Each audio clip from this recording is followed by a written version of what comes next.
মনে ও কে কে কে কে হয়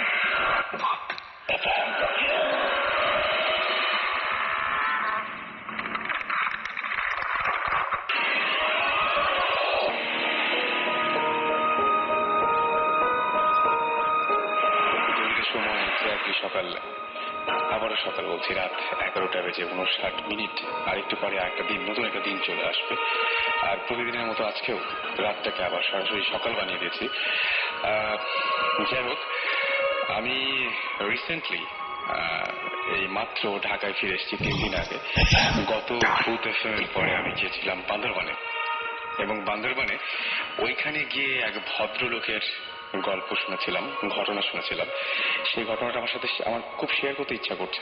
আমি নিজেই মানে বিশ্বাস করতে পারছিলাম না শুনে যে এরকম ভয়ঙ্কর কোনো ঘটনা ঘটতে পারে। তো ওইখানে যে রেস্ট হাউসে আমরা উঠেছি, সেই রেস্ট হাউসে সবাই দেখলাম যে ঘটনাটা জানে। একদম কিছুদিন আগের ঘটনা, একজন ভদ্রলোক তিনি যাবেন কোনো একটা কাজে বান্দরবানে, এবং বান্দরবানে যাওয়ার জন্য তিনি যেটা ঠিক করলেন, তিনি ঢাকা থেকে বান্দরবান যাবেন। তো প্রথমে দেখলেন যে কোন কোন বাস বান্দরবানে যায়, তারপরে দেখলেন যে না, একটু যদি কমফোর্টেবলি যেতে হয় তাহলে তাকে সরাসরি হয়তো যাওয়া যাবে না, কিন্তু ভেঙে তিনি যেতে পারবেন। যে বাসগুলো কক্সবাজার যায় সেই বাসের মাধ্যমে তিনি ইচ্ছা করলে যেতে পারবেন বান্দরবানের কাছাকাছি কোনো একটা জায়গায়। তো যাই হোক, বাসে উঠলেন তিনি, নির্দিষ্ট সময়ে উঠলেন, এবং বাসটা ছাড়লো সকালের দিকেই, কিন্তু বাসটা যখন পৌঁছাতে শুরু করলো সাতকানিয়া পর্যন্ত বাসটা যায়। তারপরে সাতকানিয়াতে এসে বাসটা থেমে যায়, এবং সেইখান থেকে কোন একটা মানে ওখানকার হয়তো লোকাল বাস বা জিপ আছে, সেগুলো ভাড়া নেওয়া যায়, সেগুলোর মাধ্যমে তারপরে বান্দরবান শহরে যেতে হয়। তো ভদ্রলোক সাতকানিয়ায় নামলেন যখন, তখন প্রায় মাঝরাত হয়ে গেছে। এই মাঝরাতে তিনি নামার পরে প্রথমে যে কাজটা করলেন সেটা হচ্ছে যে তার কাছে হোটেলের যে ফোন নাম্বার ছিল, সেই ফোন নাম্বারে তিনি আগে থেকে কন্ট্যাক্ট করছিলেন যে আমি আসছি, আপনারা একটা জিপের ব্যবস্থা করে সাতকানিয়ায় পাঠিয়ে দিন। তো হোটেল থেকে তাকে একটা জিপ পাঠিয়ে দেওয়া হলো। তো ভদ্রলোক সারাদিনের মধ্যে যে এতক্ষণ ধরে লং জার্নি, তারপরে টেনশন, ঠিক মতো পৌঁছাবেন কিনা, সাতকানিয়ায় নেমে যখন তিনি জিপটা দেখলেন তখন তিনি মোটামুটি নিশ্চিন্ত হলেন যে হ্যাঁ, বান্দরবানে পৌঁছাতে পারছি আর কি, জিপও রেডি আছে, সবকিছু ঠিকঠাক, আমি পৌঁছে যাবো একটা সময়। তিনি নিশ্চিন্ত মনে জিপে উঠে বসলেন এবং কিছুক্ষণের মধ্যে ঘুমিয়ে গেলেন। ঘুমিয়ে যাওয়ার পরে খুব অদ্ভুত একটা ঘটনা ঘটলো যে আপনারা যারা বান্দরবানে গেছেন সাতকানিয়া থেকে ওই রাস্তাটায় দুইটা উঁচু নিচু, এবং গাড়িটা মাঝে মাঝে উঁচুতে উঠে তখন আবার স্পিড কমে, আবার যখন নিচে নামে, বা মাঝে মাঝে আবার সমান রাস্তা দিয়ে যায়, সুতরাং একটু এরকম উঁচু নিচু মানে সমতল সমান অসমান রাস্তা দিয়ে যেতে হয়। তো মাঝখানে হঠাৎ করে তার ঘুম ভেঙে যায়। ঘুম ভেঙে তিনি যখন সামনের সিটের দিকে, ড্রাইভিং সিটের দিকে তাকালেন, তখন খুব একটা অদ্ভুত ঘটনা দেখলেন যে সেই সিটটাতে যে মানুষটি বসে গাড়ি চালাচ্ছিল বা যিনি তাকে নিয়ে আসছিলেন সাতকানিয়া থেকে, সেই মানুষটি নেই। একদম পুরোপুরি সিটটা ফাঁকা। তিনি ভয়ের সঙ্গে সঙ্গে চোখ বন্ধ করে ফেলেছিলেন। তিনি ভাবছিলেন যেটা হতে পারে নাকি সামনে, এরকম মানে এটা কিভাবে সম্ভব, আমি যে মানুষের সাথে কথা বলে গাড়িতে উঠেছি সেই মানুষটা গাড়িতে নেই, এটা কিভাবে হতে পারে। তিনি নিজের চোখে বিশ্বাস করতে পারছিলেন না, সঙ্গে সঙ্গে আবার চোখ বন্ধ করে ফেললেন। একটু পরে আবারও চোখ খুললেন, সেই একই ঘটনা। তিনি বুঝতে পারলেন যে সারাদিন অনেক টায়ার্ড ছিলেন, এই জন্য হয়তো খুব একটা বড় ঝামেলা হয়েছে, তার আসলে ব্রেইন তাকে ভুল ইনফরমেশন দিচ্ছে। তিনি চোখ বন্ধই রাখলেন। একটা সময় কিছুক্ষণ পরে, এই ঘন্টা দেড়েক দুয়েক পরে গাড়িটা থেমে গেল একটা জায়গায় এসে। থেমে যাওয়ার পরে জাস্ট একটা হোটেলের সামনে এসে থামলো। সেই যে হোটেলটা থেকে তাকে গাড়িটা পাঠানো হয়েছিল তিনি তাই মনে করলেন, এবং তিনি তখনও ড্রাইভারকে দেখলেন না, কিন্তু হোটেলের ভেতরে আলো চলছে, লোকজন আছে। তিনি বেশ সাহস পেয়ে জাস্ট তার ডোরের লকটা খুলে ফেললেন, এবং খুলে ফেলে তারপরে সেই হোটেলের ভেতরে ঢুকলেন। এবং ঢুকে তিনি খুব একটা অদ্ভুত ঘটনা দেখলেন। সেটা হচ্ছে রিসিপশনে যে ভদ্রলোকটি বসে আছেন তাকে তিনি চেনেন, তিনি তার ইউনিভার্সিটির ফ্রেন্ড। কিন্তু অদ্ভুত ব্যাপারটা হচ্ছে সেই ফ্রেন্ড তারও 5 বছর আগে মারা গিয়েছে। এবং সেই সময় দেখলেন যে হোটেলের বিভিন্ন জায়গায়, সোফায়, বিভিন্ন জায়গায় অত রাতেও কিছু কিছু মানুষ জেগে আছে, বসে আছে, এবং প্রত্যেকটা মানুষকে তিনি চেনেন, কেউ তার আত্মীয়, কেউ তার খুব কাছের জন, কিন্তু সবাই মৃত, মানে মারা গিয়েছে, কিন্তু সেই মানুষগুলোকে তিনি জীবন্ত দেখতে পাচ্ছেন। মানে একদম অবিশ্বাস্য ঘটনা। তিনি জাস্ট নিজেও তখন বিশ্বাস করতে পারছেন না। তিনি বুঝতে পারছেন তার ভয়াবহ রকমের হ্যালুসিনেশন হচ্ছে বা কিছু একটা, বা মাঝে মাঝে এরকম হয় না যে, কিন্তু তিনি প্রচন্ড ভয় পাচ্ছিলেন এবং ভয় পেতে পেতে ওইখানে তিনি সেন্সলেস হয়ে যান। এবং যখন জ্ঞান ফেরে তখন সেটা প্রায় ভোরের আলো ফুটতে শুরু করেছে, এরকম সময় তার জ্ঞান ফেরে এবং তিনি তাকিয়ে দেখলেন যে আসলে সেখানে হোটেল বা এরকম কোনো কিছুই নাই, জাস্ট একটা পুরনো বাড়ি। সেই বাড়িতে সকালের আলো ঢুকে পড়েছে এবং হোটেলের মতো কোনো সেট আপই নাই সেখানে, পুরোপুরি একটা বাড়ি। এবং তিনি বিভিন্ন ঘরে বা বিভিন্ন জায়গায় গিয়ে দেখলেন যে কেউ নাই। দৌড় দিয়ে তিনি সেখান থেকে বেরিয়ে আসলেন এবং বেরিয়ে এসে প্রথম যে কাজটা করলেন সেটা হচ্ছে কোনো মানুষকে খুঁজতে শুরু করলেন, কিন্তু মানুষ পাচ্ছিলেন না উনি। কিছুক্ষণ পরে যখন আরেকটু ভোর হলো তখন দেখতে পেলেন যে অনেক মানুষই বান্দরবান থেকে নীলগিরির দিকে যাচ্ছে এবং সেখানে তিনি জাস্ট একটা জিপ থামিয়ে সেখানে উঠে পড়েন, বলেন যে আমার এরকম বিপদ হয়েছে। তিনি বলেন যে হোটেলে ফোন দেন। খুব অদ্ভুত ব্যাপার যে তিনি তখন মোবাইলে অনেক খুঁজেও সেই নাম্বারটা খুঁজে পেলেন না, যেটা তার হোটেলের নাম্বার ছিল সেই নাম্বারটা খুঁজে পেলেন না। এই ঘটনাটা আমি এবার গিয়ে আমি যে রেস্ট হাউসে ছিলাম সেই রেস্ট হাউসে শুনেছি এবং ওইখানে যেখান থেকে তিনি উঠেছিলেন এলাকার লোকজন প্রত্যেকেই বলল যে না, এখানে তো এরকম কোনো হোটেল নাই, আর এখানে কখনো কোনো বাড়িও ছিল না। আপনি যেখান থেকে উঠেছেন সেটা একটা জঙ্গল এবং পাহাড়ের একটা ঢাল, সেখানে কোনো বাড়ি থাকারও কথা না, সেখানে কোনো হোটেল থাকার তো প্রশ্নই আসে না। সুতরাং পুরো ব্যাপারটা কি হচ্ছিল আমরা জানি না, কিন্তু ঘটনাটা শোনার পর থেকে মানে আমি খুবই খুবই খুবই মানে অবাক হয়েছিলাম যে এরকম ঘটনা ঘটে বা হ্যালুসিনেশন হলো কি এই পর্যায়ে হতে পারে বা ঘটনাটা আসলে কি। এবং খুব অদ্ভুত ব্যাপার সেই ভদ্রলোকের যেটা, সেটা হচ্ছে সেই ভদ্রলোকের একটা জিনিস তিনি বান্দরবন থেকে নিয়ে এসেছিলেন সঙ্গে করে, যেটা তিনি আর কখনো ফেরত পাঠাতে পারেননি। তিনি প্রতিদিন যে ঘটনাটা তার সঙ্গে ঘটেছিল সেই ঘটনাটা তিনি রেগুলার এখনো পর্যন্ত স্বপ্নে দেখেন। এটা এখনো তিনি ভুলতে পারেন না এবং রেগুলার তাকে স্বপ্নে ডিস্টার্ব করে এই স্মৃতিটা। এনিওয়েজ, শুরু করছি আজকের ভূত এফএম। ঘড়িতে সময় এখন 12:06 আর আমাদের সঙ্গে আমাদের ভৌতিক টিম এসে পড়েছেন এবং আমাদের সাথে পৌঁছে গেছেন তারা, আর সেই সাথে আমাদের গেস্টরাও আছেন। তো আমরা গেস্টের সাথে কথা বলবো। আর গেস্টের সাথে আমি আপনার নামটা একটু বলবেন প্লিজ। আমি Ashish Barua, home district Chittagong, tight firm আছি মাল্টিমিডিয়া এক্সিকিউটিভ হিসেবে। ওকে, আপনার একটা ঘটনা ছিল, আপনি যখন আমাদেরকে ইমেইল করেছিলেন আশিস, সেই ইমেইলের মধ্যে আপনি লিখেছিলেন যে অনেকদিন আগে এখানে কৌশিক দা আমাদের একটা গল্প বলেছিলেন, ঘটনা বলেছিলেন, যেটা তার বাবার সাথে ঘটেছিল, যে একটা খুব ভয়ঙ্কর ঘটনা, যে একজন মহিলা এসে তার বাবার সামনে থেকে বাবার কাছে মাছ চায়। হ্যাঁ হ্যাঁ, সিমিলার একটা ঘটনা আপনার জানা আছে? হ্যাঁ, সিমিলারই ঘটনাটা কৌশিকদার সাথে ঘটনাটা ঘটেছিল কলকাতায়। কিন্তু আমি যখন অনুষ্ঠানটা শুনছিলাম আমি নিজেই শুনে অবাক হয়ে গেলাম যে সিমিলার একটা ঘটনা বাংলাদেশে ঘটা এবং সেটা আমার কানে শোনা। আচ্ছা, তো যার সাথে ঘটনাটা ঘটেছেন ওনার নাম এটা শুনেছিলেন তো, যে কৌশিকদা যে ঘটনাটা বলেছিল এক্স্যাক্টলি ওইরকম একটা ঘটনা নাকি ওনার সাথে ঘটেছে? ওকে, জি, আপনার ঘটনাটা একটু শুনি আমরা। হ্যাঁ, চট্টগ্রামের রাউজান, যার সাথে ঘটনা ঘটেছিল উনি হচ্ছেন শৈলেন্দ্র লাল বড়ুয়া। তো উনি মোটামুটি আনএডুকেটেড একটা পার্সন ছিলেন। ওকে, হ্যাঁ, জি বলেন। আনএডুকেটেড একজন পার্সন ছিলেন। তো ওনার আরেকটা কাজ ছিল, খুব মহৎ কাজ বলবো আমি। আমাদের ওই গ্রামে যত লোক মারা যেত উনি শ্মশানে দাহ ক্রিয়ার কাজটা উনি করতেন। এবং যতক্ষণ পর্যন্ত শ্মশানে ওই লাশটা দাহ কার্য সম্পন্ন না হতো ততক্ষণ পর্যন্ত উনি শ্মশানে থাকতেন এবং ওনার সহযোগীরা থাকতেন। আচ্ছা, তো ওনার ব্যক্তিগত পেশা ছিল উনি কাঁচা মাছ বিক্রি করতেন। তো পার্শ্ববর্তী একটা বাজার থেকে, তকিরহাট নামে একটা বাজার থেকে উনি একদিন মাছ বিক্রি করে ফিরতেছিলেন। মোটামুটি তখন রাত 11:30-12টা হবে। তো প্রতিদিন তো মাছ বিক্রির পরে কিন্তু কিছু মাছ ফেরত আসে। তো ওই দিনও মোটামুটি ওনার ঝুড়িতে কিছু মাছ নিয়ে আসতেছিলেন উনি। আসার পথে যে শ্মশানটায় মানে মানুষ দাহ কার্য করা হয়, পোড়ানো হয়, ওই জায়গায় একটা চৌরাস্তা আছে। চৌরাস্তাটা ক্রস করার পর উনি দেখতে পেলেন একজন মহিলা, মানে খুব ভালো পোশাক পরা না, উস্কো চুল যুক্ত একজন মহিলা একটা বেতের পাত্র নিয়ে দাঁড়িয়ে আছে ওনার সামনে এবং ওনার কাছ থেকে মাছ খুঁজতেছেন। তো উনি তো ইয়ে করেন, দাহ কার্য করেন শ্মশানে, লাশ পোড়ান। তো ওনার একটু সাহস ছিল এবং ওই বিষয়গুলো সম্পর্কে ওনার মোটামুটি ধারণা ছিল, যার ফলে উনি তেমন একটা ভয় পান নাই। তো উনি বললেন যে আচ্ছা ঠিক আছে, তোমাকে মাছ দিব, একটু সামনে আসো, একটু সামনে আসো আমার সাথে, তাহলে মাছ দিব। এভাবে বলতে বলতে উনি প্রায় ওনার বাড়ির কাছাকাছি নিয়ে গেলেন। ওই যেটা কৌশিকদা যেটা বলেছেন পেতনি, তো ওই ধরনের কিছু হবে। বাড়ির কাছাকাছি নিয়ে ওর কাছ থেকে ওর যে পাত্রটা ছিল ওটা কেড়ে নিলেন। ওকে। এবং ওই পেতনি কান্নাকাটি শুরু করলো যে আমার পাত্র দাও, আমার পাত্র দাও। পরে ওকে মোটামুটি কানে ধরিয়ে ওকে পাত্রটা ফেরত দিয়ে ছেড়ে দিল। ওটা ওনার নিজের মুখে শোনা, মানে নিজেই বলছেন আমাকে। উনি এখন অবশ্য বেঁচে নেই, মারা গেছেন বেশ কিছুদিন আগে। এটা হচ্ছে একটা ঘটনা। ওকে, তো এই ঘটনাটা কোথায় ঘটেছিল? এটা হচ্ছে চট্টগ্রামের রাউজান। চট্টগ্রামের রাউজানে। রাউজান, হ্যাঁ।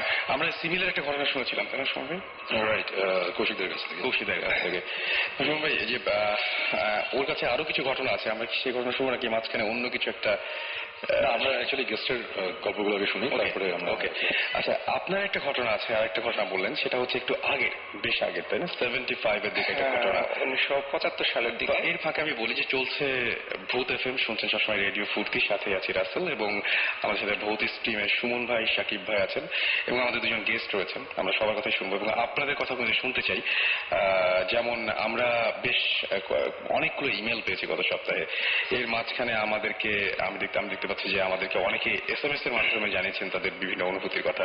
সজীব লিখেছেন যে তিনি, আমরা গতদিন সাভারের গল্প করছিলাম এবং তিনি বলছেন যে সাভারের জায়গাটা, যে জায়গাটা ওই যে বাসটা অ্যাক্সিডেন্ট করেছিল, সেখানে তিনিও দেখেছেন একসাথে 3টা রাস্তা। ঝিলিক বলেছেন যে আপনারা শুধু ফালতু গল্প বলেন কেন, এইসব তো মিথ্যা।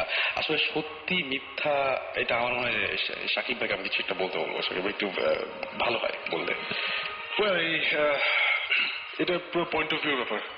অনেক কিছু শুনে হয়তো আপনার কাছে মনে হবে মিথ্যা, উইচ ইজ ফাইন। আমার একজনের কাছে মনে হবে যে এটাই ভয়াবহ সত্য, which is fine. But if you enjoy the show, keep listening. Right. If you don't, go to sleep. Then Shakib তো বললে যা। ওকে, তো আমার তাই মনে হয় আর কি, এক্স্যাক্টলি তাই মনে হয়।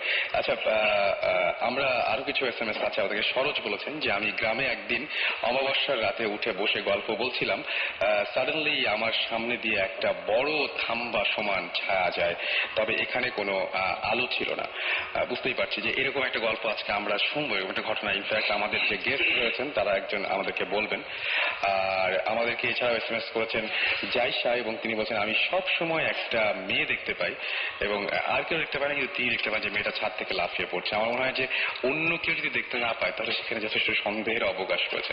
এনিওয়েজ, আপনি যদি আপনার অনুভূতি শেয়ার করতে চান তাহলে শাউট লিখে স্পেস দিয়ে আপনার নাম লিখে, স্পেস দিয়ে আপনার মেসেজ লিখে পাঠিয়ে দিন 9840 নাম্বারে। আপনি যদি আপনার ঘটনা শেয়ার করতে চান তাহলে bhootfm@radiofurti.fm এ ইমেল করতে পারেন, BHOOTFM@radiofurti RADIOFWORTI.FM। এখানে আপনি ইচ্ছা করলে ইমেল করতে পারেন। যাই হোক, আমরা আবার ফিরে যাই আশিসের কাছে। না আশিস, আপনার যে গল্পটা আছে 75-এর একটা গল্পের কথা বলছিলেন। 75-এর ঘটনা। যাদের কাছ থেকে গল্পটা শোনা ওনারা কেউ বর্তমানে বেঁচে নাই। তো কোন একটা ধর্মীয় অনুষ্ঠানে আমি একদিন অ্যাটেন্ড করেছিলাম। তো ওখানে সবাই জড়ো হয়ে বসে আলোচনা করতেছিল এবং আমি পিছনে বসে, তখন আমি অনেক ছোট ছিলাম, তো পিছনে বসে গল্পটা শুনলাম ওনাদের মুখ থেকে। যেই 4 জনের সাথে ঘটনাটা ঘটেছিল ওনারা হচ্ছেন গ্রামের মোটামুটি কৃষক শ্রেণীর লোক। তো ওনারা শীতকালীন মৌসুমী সবজিগুলো চাষ করেন। ওকে, এখন যেখানে ওনারা চাষ করেন, যেখানে সবজি চাষ করেন, ওইখানে পানি সেচের তেমন ভালো ব্যবস্থা ছিল না। পাশে একটা খাল ছিল যেটা পাহাড়ি পানিগুলো নেমে আসতো এবং খুব অল্প। যখন শীতের মৌসুমে পানি মোটামুটি থাকে না বললেই চলে। এবং আমি কিন্তু যে হাই স্কুলে পড়ালেখা করতাম ওই খালের উপর দিয়ে আমাকে যেতে হতো, এবং শীতকালে আমি লাফ দিয়ে নিচে দিয়ে, খালের নিচে দিয়ে লাফ দিয়ে যেতাম, অল্প পানি ছিল। তো সেচের মৌসুমে ওনাদের পানি দেওয়ার প্রয়োজন। এখন 4 জন বসে একদিন সন্ধ্যায় বসে ইয়ে করলেন, মানে সিদ্ধান্ত নিলেন বা আলোচনা করলেন যে আমাদের তো সেচ দেওয়া দরকার, এখন পানি স্বল্পতা, সুতরাং কি করা যায়। আচ্ছা। তো ওরা সিদ্ধান্ত নিল যে খালে যদি বাদ দেওয়া যায় তাহলে অল্প অল্প করে যে পানিগুলো আসে, পানিগুলো হয়তো জমা হয়ে তারা একটা পানির কালেকশন পাবে, পরবর্তীতে সেখান থেকে সেচ দিতে পারবে। ওকে। তো ওরা 4 জন ডিসাইড করলো আগামীকাল ভোরে আমরা মাটি কাটা শুরু করব এবং একটা বাদ দিব খালের মধ্যে। আচ্ছা। তো ওদের মধ্যে যে 4 জন ছিল, 4 জনের মধ্যে যিনি একটু ইয়ং টাইপের, যিনি ওনাকে দায়িত্ব দেওয়া হলো যে তুমি খুব ভোরে উঠে সবাইকে ঘুম থেকে জাগাবে এবং আমরা গিয়ে মাটি কাটা শুরু করব। ওকে। গ্রামের ঘটনা, সুতরাং ওই জায়গায় হয়তো ওই সময় দেওয়াল ঘড়ি বা ঘড়ির ব্যবস্থা ছিল না, বা গ্রামের লোকদের তেমন ইয়ে ছিল না, সুতরাং টাইম সম্পর্কে ওদের হয়তো তেমন ধারণা ছিল না। গভীর রাতে দেখা গেল যে লোকটাকে দায়িত্ব দেওয়া হলো, ইয়ং যিনি যাকে দায়িত্ব দেওয়া হলো, ওনার মতো আরেকজন লোক এসে 3 জনকে ডেকে তুললো মাটি কাটার জন্য। আচ্ছা। ওনার মতো আরেকজন লোক যে এসেছিল এটা আপনি জানেন, বা ওরা 3 জন তো নিশ্চয় তখন বুঝতে পারে নাই। তো তারা ভাবছে কি যাকে দায়িত্ব দেওয়া হয়েছে সেই আসছে, এবং পরবর্তীতে ওরা 4 জন গিয়ে মাটি কাটা শুরু করলো। অনেকক্ষণ ধরে মাটি কাটলো, বাট সকাল হচ্ছে না, কারণ ভোরে গেলে তো মোটামুটি ঘন্টাখানেক বা 2 ঘন্টা মাটি কাটলে সূর্যের আলো দেখার কথা, কিন্তু অনেকক্ষণ ধরে মাটি কাটার পরে দেখা যাচ্ছে ভোর হচ্ছে না। এবং তারা 2 জন মাটি ইয়ে করে নিয়ে যাচ্ছিল, বোঝাই করে নিয়ে যাচ্ছিল। 2 জন একটু সন্দেহ করলো যে তাদের মাটির পাত্রটা অনেক ভারী মনে হচ্ছে, একজন মানুষ যতটুকু মাটি বহন করতে পারে তার চেয়ে বেশি মনে হচ্ছে কেন জানি। তো ওদের কাছে একটু সন্দেহ হলো, এবং পরবর্তীতে ওরা ডিসাইড করলো যে এখন আমরা মাটি কাটবো, ওদের 2 জনকে নিতে বলবো। আচ্ছা। এবং পরবর্তীতে ওই সিদ্ধান্ত অনুযায়ী কথা হলো, এবং ওরা এসে কাটা শুরু করলো। পরবর্তীতে বাকি 2 জনকে যারা কাটতেছিল তাদেরকে মাটি নিয়ে যেতে বললো। 2 জনের মধ্যে ইয়ং যে সে ছিল। আচ্ছা। এবং পরবর্তীতে তারা সিদ্ধান্ত নিল যে যেহেতু আমাদের পাত্রে মাটিগুলো বেশি করে দিয়েছে সে, আমরাও একটু বেশি করে দিই, একজন মানুষ যতটুকু ক্যারি করতে পারবে না এর চেয়ে সে বাড়িয়ে দিল মাটি। তো দেখা যাচ্ছে যে ইয়ং সে কিন্তু খুব দ্রুততার সাথে নিয়ে মাটিগুলো ফেলে আসতেছে, কিন্তু আরেকজন যে সে কিন্তু পারতেছে না। তখনই বুঝতে পারলো যে এখানে কোনো একটা রহস্য আছে, এবং তারা যেহেতু গ্রামের মানুষ এ ধরনের বিষয়গুলো সবসময় ফেস করে এবং তাদের অভিজ্ঞতা আছে মোটামুটি, তারা বুঝতে পারলো যে এখানে কোনো একটা রহস্য আছে। যে লোকটা এত ভারী বোঝা নিয়ে যেতে পারে, নিশ্চয়ই সে ইয়ে হতে পারে না, কারণ মানুষের পক্ষে এত বেশি মাটি ওজন বহন করা সম্ভব না। তখন ওরা 2 জন সিদ্ধান্ত নিল যে পরবর্তীতে যখন সে মাটি তুলতে মাথা নিচু করবে তখন কোদাল দিয়ে খালের উপর একটা কোপ দেওয়া হবে, এবং তাই হলো। যখন সে নিচু হলো তার ঘাড়ে একটা কোপ দেওয়া হলো, এবং মানে এটা কি ও হেল্প করছিল ওদেরকে? হ্যাঁ, হেল্প করতেছিল না, মানে মাটি কাটার জন্য তো হেল্প করছিল, যে সেটার ব্যাপারে ছিল। ওইটার পরিবর্তন কোপ দেওয়ার সিদ্ধান্ত নিয়েছে না? কোন জায়গার কাহিনী এটা? এটা হচ্ছে চট্টগ্রামে ঘটনা, অনেক আগে। ইন্টারেস্টিং। বলেন। তো তারা ফিরে ওখানে তার ঘাট থেকে মাথাটা আলাদা হয়ে গেল, ভয় পেয়ে ফিরে চলে আসলো। পরে ভোরে জাস্ট টাইমে যাকে দায়িত্ব দেওয়া হলো সকালে উঠে তাদের ভোরে ডাকার জন্য, সে জাস্ট টাইমে এসে ওদের ডাকতে গেল, এবং তখন সে ঘটনাটা বুঝতে পারলো। ঘটনাটা তাকে বলা হলো। পরদিন ঘটনা জানার পর পরদিন সকালে যখন ওই জায়গায় গিয়ে দেখলো তারা একটা কাক গলা কাটা অবস্থায় পড়ে আছে ঠিক ওই জায়গায়, ওরা যেখানে কাজ করতেছিল। আচ্ছা, এটা কোথাকার ঘটনা বললেন? এটা হচ্ছে চট্টগ্রামের রাউজান। ওই রাউজানের ঘটনা। গ্রামের নামটা বলা যাবে? এটা ফতেনগর গ্রাম। আচ্ছা। অবশ্য যাদের কাছ থেকে ঘটনাটা শুনছি আমার নামটা হয়তো মনে নাই ঘটনার কোথায় ঘটেছিল। আচ্ছা। তো বাট যে জায়গায় ঘটেছিল সে জায়গায় কি আপনার দেখা আছে বা জানেন? না, এটা অনেক আগের ঘটনা, আমি তখন অনেক ছোট ছিলাম। এবং ঘটনাটা যখন ঘটেছে তখন যারা বলেছেন আমাকে ঘটনাটা, ওনারাও তখন কিন্তু আমি যখন শুনেছি তখন ওনাদের বয়সও প্রায় 60 বা 70 আপ হয়ে গেছে। ওনাদের ইয়ং বয়সেই ঘটনাটা ঘটছিল। ওকে, অলরাইট। আচ্ছা, আমাদের সাথে আরো একজন গেস্ট রয়েছেন, তবে আমরা মনে হয় যে সেটা একটু মানে একটা ব্রেকের পরে যাই, মাঝখানে যদি একটা অন্য কিছু শুনতাম তাহলে বোধহয়। না, আমি ঘটনাটা আসলে বুঝতে পারছি না। আমি নিজেও আপনি ইচ্ছা আমি করলে একটু জিজ্ঞেস করছি, সেটা হচ্ছে যে সেচ কাটার জন্যই তো রাতে ওদের উঠানো হয়েছে, মানে ওটা তো ভালো একটা কাজ ছিল। হ্যাঁ, ইয়ে করার জন্য, খালে বাদ দেওয়ার জন্য। আচ্ছা, বাদ দেওয়ার জন্য। কাজটা ছিল ভালো। তো ওখানে একটা কি জানি একটা এসে, মানে ওরা বুঝতে পারলো যে ওদের মধ্যে একজন আছে যে আসলে মানুষ না, তাই তো। হ্যাঁ। আমরা সিদ্ধান্ত নিয়েছিল গলা কেটে ফেলবে। মানে এটাতে কি এটাতে পরবর্তী কোনো ক্ষতি হয় নাই বা কোনো ধরনের কোনো ঝামেলা হয় না? এই ধরনের কোনো কিছু হয়তো বা এটা এক্সপ্লেনেশন কেউ দিতে পারছে যে আসলে তখনকার ওনারা তো মোটামুটি আনএডুকেটেড ছিলেন, তো ওই ধরনের ব্যাখ্যা এইসব জিনিসে তো আসলে এডুকেশন লাগে না, একদম অন্য জিনিস, কারণ ওখানে তো ওরা থাকেন।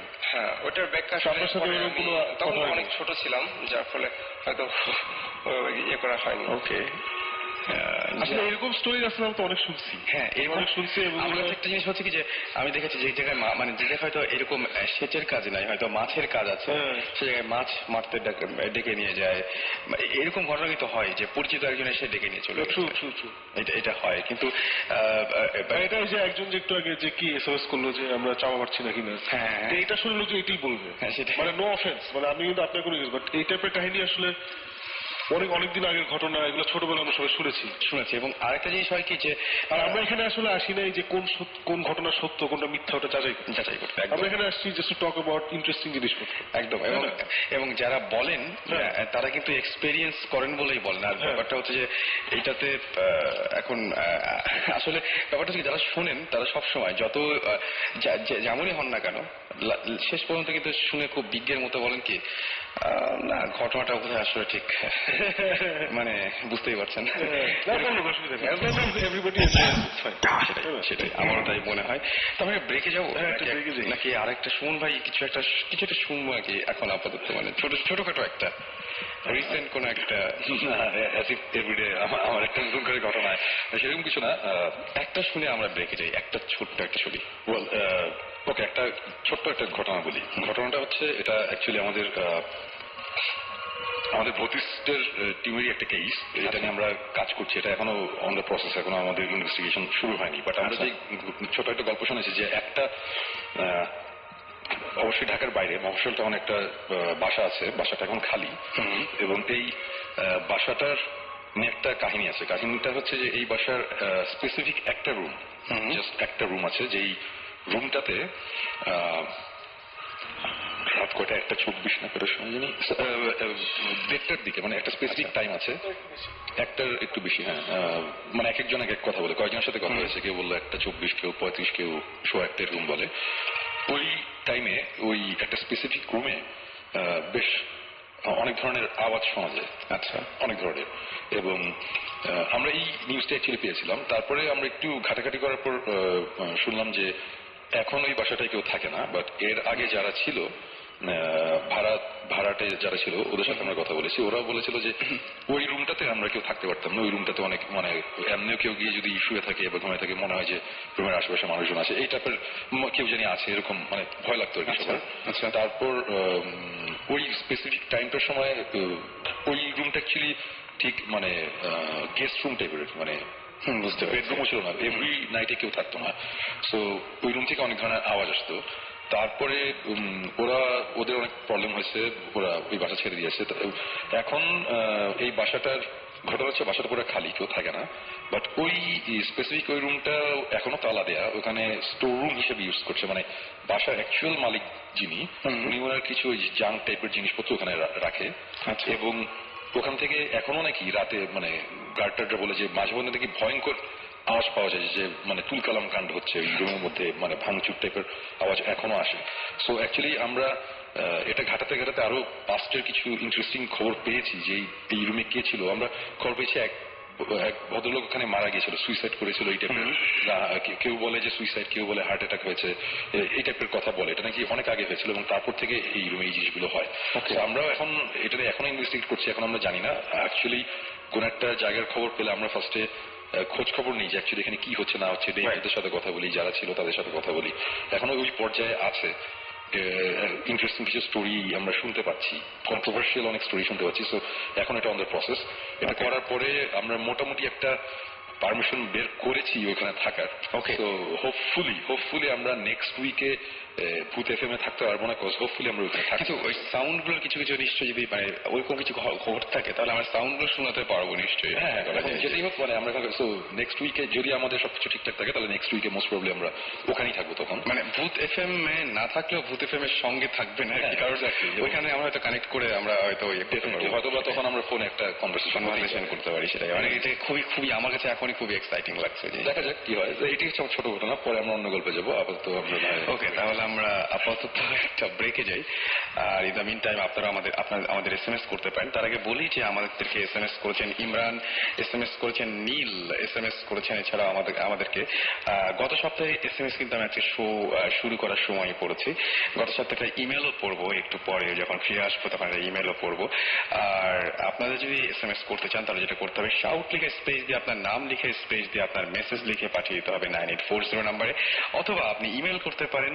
আর ইমেলের অ্যাড্রেসটি হচ্ছে boothfm@radiofutki.fm। আমাকে SMS করেছেন মিজান, SMS করেছেন তৌফিক, চয়ন, শুভ, SMS করেছেন সাহিত্য, SMS করেছেন মিঠু, হীরা, এছাড়াও পাপ্পু, আননোন বয়, SMS করেছেন প্রনোজ, নাহিদ, তারপরে SMS করেছেন আমাকে রাইসা, পাভেল, সাইফুল, ইমরান, নীল, আনন্দ সহ আরো অনেকে। সো স্টেডিয়াম টু রেডিও ফুর্তি ফিরে আসছি একটু পরে। আর আপাতত যে গানটা শুনবো সেটি হচ্ছে অরবের গান ঘুম গাড়ি। চলুন শুনে আসি গানটি।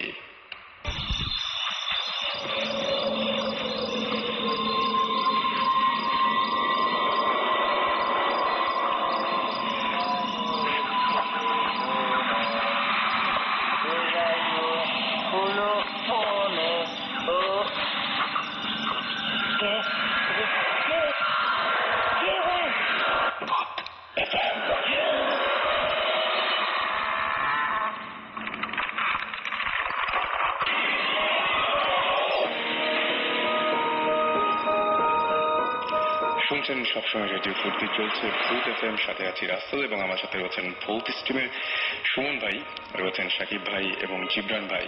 আর সেই সাথে আমাদের গেস্ট রয়েছেন আরো একজন, তার সঙ্গে এখন পরিচয় করে দেব। আপনার নামটা বলবেন একটু প্লিজ।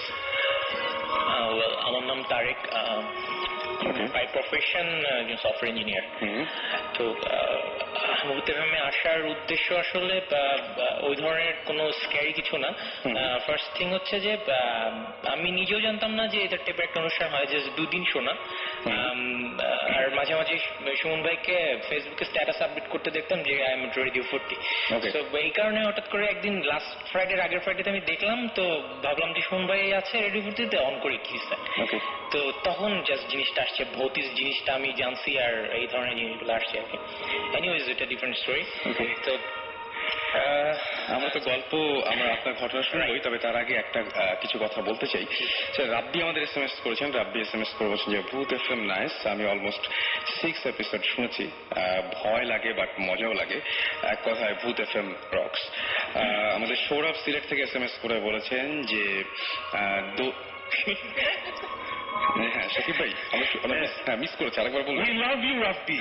Okay, same here. মেয়ে হলে তোমাকে বিয়ে প্রপোজাল পাঠাবো। অলরাইট, আমাদেরকে SMS করেছেন সৌরভ এবং না মেয়ে না, রাব্বি তো বলা যায় না, ভুল টাইপ ব্যাড লাক। যাই হোক, সৌরভ লিখেছেন যে সিলেট থেকে, যে বুরঘাটে আচ্ছা মাদ্রাসায়, তিনি বলছেন মাদ্রাসার মধ্যে, মাদ্রাসায় যে মাদ্রাসাটা আছে সেখানে তিনি বলছেন যে তিনি দাবি করছেন যে কিছু জিনও লেখাপড়া করে এবং তার ফ্রেন্ডদের সাথে সে জিনের একদম সরাসরি যোগাযোগ রয়েছে, তিনি সেটা দাবি করেছেন। সৌরভ সিলেট থেকে। ওকে, রিজভি আমাদের SMS করে বলছেন ভূত এফএম প্রোগ্রামটা খুবই ইন্টারেস্টিং। আমি আমার লাইফে অলওয়েজ স্পিরিচুয়াল ব্যাপারে কিউরিয়াস ছিলাম, and I have found an awesome place and it's Bhoot FM. Okay, thank you so much, thank you. আমাদের সাকিব SMS করেছেন এবং তিনি বলছেন আমার খালা লন্ডনে থাকার সময় তিনি বলছেন যে যখন শর্টকাট একটা ওয়ে ছিল, সেই ওয়েতে যখন তিনি যেতেন বাগানের সামনে দিয়ে যাওয়ার সময় তিনি মিউজিকের শব্দ পেতেন। মানে এমন একটা জায়গায় যেখানে মিউজিকের শব্দ আসলে পাওয়ার কথা না, এরকম জায়গায় তার খালা সবসময় মিউজিকের শব্দ পেতেন। রেডিও ফুড চলতে থাকে মেবি, বাট সেটা হয়তো স্ট্রিমিং করে শুনতে হবে। নিশ্চয়ই তিনি স্ট্রিমিং করে শুনছিলেন না। প্রতীক্ষা SMS করে বলছেন তার নানুর বাড়িতে একটা পুকুর ছিল যার পানি ছিল একদম কালো, সেই পুকুরে প্রতি 2 মাস অন্তর কেউ না কেউ মারা যেত। এরকম একটা ব্যাপার ঘটতো আর কি। সেটা পানি খেয়ে নাকি? আমার মনে হয় পানি খেয়ে নিশ্চয়ই না, ডেফিনেটলি অন্য কোনো ঘটনা আছে। প্রতীক্ষা একটু ডিটেলে আমাদের যদি ইমেল করতেন আপনি bhuthfm@radiofurti.fm, এখানে আপনি ইচ্ছা করলে আপনি পুরো ঘটনাটা আমাদের সাথে শেয়ার করতে পারেন, তাহলে আমরা বুঝতে পারবো। ওকে, আমাদের যিনি গেস্ট আজকে আছেন তার সাথে একটু কথা বলি আমরা। আপনার 2টো ঘটনা আছে, রাইট? এক্স্যাক্টলি ঘটনা অনেকগুলো, বাট আমি আমার নিজের সাথে মানে আমার নিজেদের মানে আমার সাথে যেগুলো হয়েছে সেগুলো অ্যাকচুয়ালি শেয়ার করতে যাচ্ছি। আর তার আগে মানে ছোট্ট একটা ব্যাপার যেটা বলবো, যে কিছুক্ষণ আগে ভাইয়ারা বলছিলেন যে সত্য মিথ্যার ব্যাপারটা, রাইট? তো এইটা আমি আপনাকে জাস্ট যখন আসলাম তখনও যেটা বলছি যে ভাই আসলে সত্য মিথ্যার ব্যাপারটা পুরোপুরি একটা মানুষের মানে পার্সোনালের উপর ডিপেন্ড করে। এখন আমি যদি কারো ঘটনা শুনি আমি সেটাকে মিথ্যা বলে উড়াই দিতেই পারি, প্রবলেম নাই। বাট যে ঘটনা যদি আমার সাথে ঘটে, আমি যদি নিজে একজন উইটনেস হই, তখন কিন্তু আমি নিজে বুঝতে পারি আসলে কতটুকু সত্যি কতটুকু মিথ্যা। এক্স্যাক্টলি। তো আমরা সুচিন্তিত মতামতের এগেইনস্টে কোনো সুচিন্তিত যুক্তি দিতে চাই না, সেটা উচিত হবে না। এনিওয়েজ, তো গল্পটা আসলে এরকম গল্প না, আসলে একটা সত্যি ঘটনা। যেটা হচ্ছে যে আমি যেটা মেল করেছিলাম সেটা দিয়ে শুরু করি। এটা হচ্ছে যে আমাদের বাড়িটা, আমাদের ফার্স্ট যেটা বাড়ি আমরা করি সেটা বরিশালে। তো বাড়িটার যখন আমরা জায়গাটাকে দেখা হচ্ছিল, কেনা হচ্ছিল, তখন জায়গাটা লো ল্যান্ড, হ্যাঁ, যেটা আপনি বলেছিলাম আর কি। তো লো ল্যান্ড ছিল, লাইক মজা পুকুর ছিল চারিদিকে, লো ল্যান্ড ছিল। তো যার কারণে আমরা অনেক চিপলি পেয়ে গেছিলাম ল্যান্ডটা। তো আর আমার বাবা মা দুজন খুব religious, but they are not superstitious, হ্যাঁ, মানে খুব বেশি যে ভূত যিনি বিশ্বাস করে এই টাইপের না। বাট একটা রুমার ছিল ওই জায়গাটায় যে জায়গাটা কার্সড। ওকে, লাইক কিরকম যে অনেক আগে, তারও 10-15 বছর আগে একটা ওই জায়গাটা এত লোল্যান্ড ছিল না, বুশি ছিল, অনেক অনেক ফিল্ড ছিল, সবুজ গাছ টাছ ছিল, অনেক জঙ্গল মতো ছিল। তো ওই জঙ্গলের একটা গাছে একটা মেয়ে হচ্ছে সুসাইড করছে, ট্যাং বাই দ্য নেক। তো তারপরে ওইটা একটা হন্টেড টাইপের হয়ে গেছিল জায়গাটা। ওকে, তো আমি জানি না এটা সবাই বলতো আর কি, লোকাল পিপলের ফিডব্যাক এটা হচ্ছে। তো আমরা যখন গেলাম জায়গাটাতে তখন আসলে আমরা এগুলো বিশ্বাসও করিনি আর জানতাম মানে কেয়ার করিনি, জাস্ট হ্যাঁ ওটা হয়েছে প্রবলেম নেই। তো আমরা বাড়িটারি করার পরে কোনো প্রবলেম হয় নাই। আর যেহেতু কিছু সুপারস্টিশিয়াস ছিল না, ওই ধরনের জিনিস নিয়ে কেউ চিন্তাও করে নাই যে ধরনের ব্যাপার হইতে পারে বা আসতে পারে এই ধরনের কোনো কিছু। তো ফার্স্ট 2-3 ইয়ার্স 4 ইয়ার্স খুব ভালো, কোনো প্রবলেম নাই। বাট যেটা বলছিলাম যে আমাদের বাসাটা যেটা আমরা যেভাবে করছিলাম, যেটা স্ট্রেট লাইন টাইপের একটা বাসা ছিল, পরপর 3টা রুম, ফ্রন্ট রুম, মাঝের রুম, তারপরে শেষের রুম, লাস্ট রুমের অপোজিট সাইডে হচ্ছে কিচেন, কিচেনের লেফট সাইডে হচ্ছে বাথরুম স্পেস, আর রাইট সাইডে হচ্ছে একটা ফাঁকা জায়গা আর কি। তো ওই জায়গাটাও বাসার একটা জাস্ট লনের মতো ছিল সামনে, কিন্তু ওটা কনস্ট্রাক্টেড না।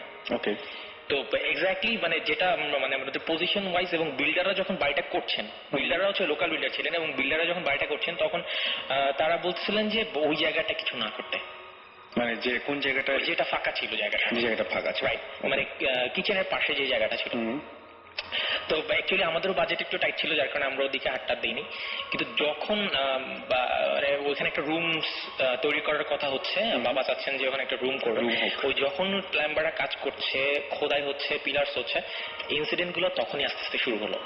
আচ্ছা, তো ইনসিডেন্ট গুলো যেটা শুরু হয়েছে, আমি মানে ইয়েতে বলি আর কি, মানে একদম ক্লিয়ারলি বলি, যেটা হচ্ছে ফার্স্টে যেটা হইতো, লাইক রাত্রবেলা 1টা 1:30 2টা এরকম ফ্রন্ট ডোরে কেউ নক করতেছে, বেল প্রেস করতেছে বা নক করতেছে, করে চলে গেল।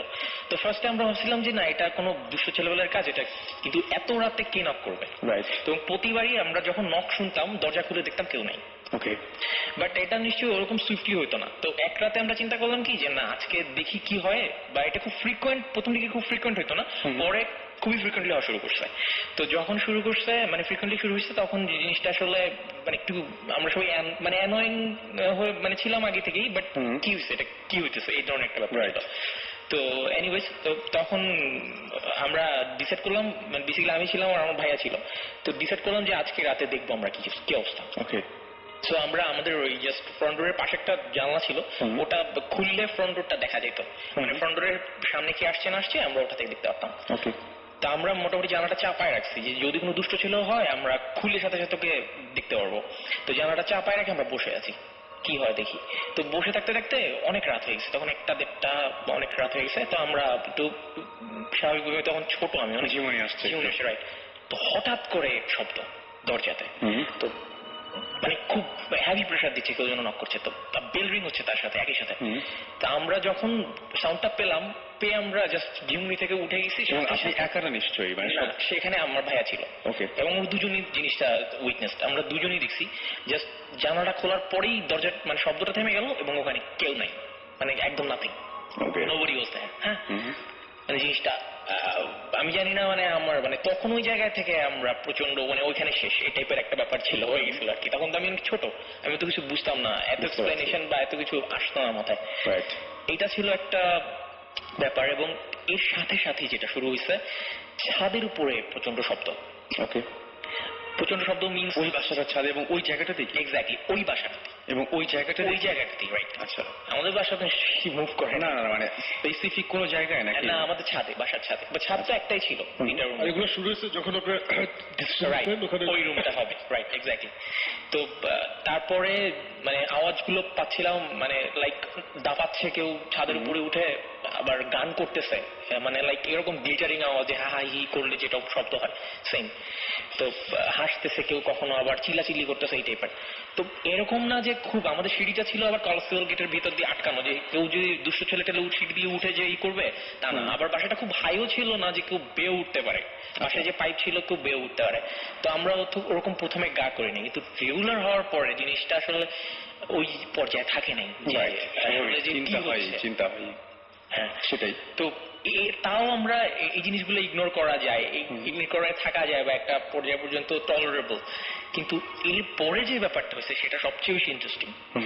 সেটা হইতেছে যে আমরা যখন ওই রুমটাতে যাবো, মানে রুমটা তৈরি করা হয়ে গেছে, কিন্তু রুমটা হচ্ছে কি, যখন ফ্লোরটা হয়, ফ্লোরটা কিন্তু ভিজায় রাখতে হয়, নতুন যে বাসা একদম কয়েকটি দিন, হ্যাঁ 3টা বা 4টা দিন ভিজায় রাখতে হয়, মানে সিমেন্টটা যাতে শক্ত হয়।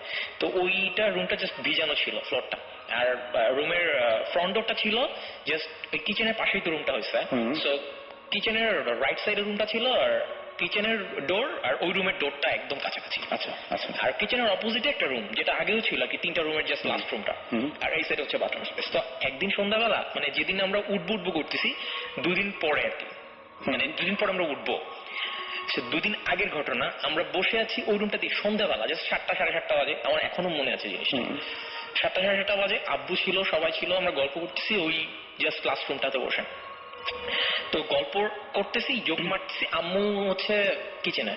তো আমরা এখান থেকে জোক মারতেছি, আম্মু আসতেছে, জাস্ট একটু মানে সিম্পল ব্যাপার, এখানে কোনো ভূতের ব্যাপার স্যাপার বা কোনো এরকম না যে গল্প করতেছিলাম বা কোনো ভূত নিয়ে আলোচনা করছিলাম। সবাই আমরা খুব হালকা মেজাজে মানে জোক করতেছি, আবার একটা চা খাচ্ছি, এই টাইপের।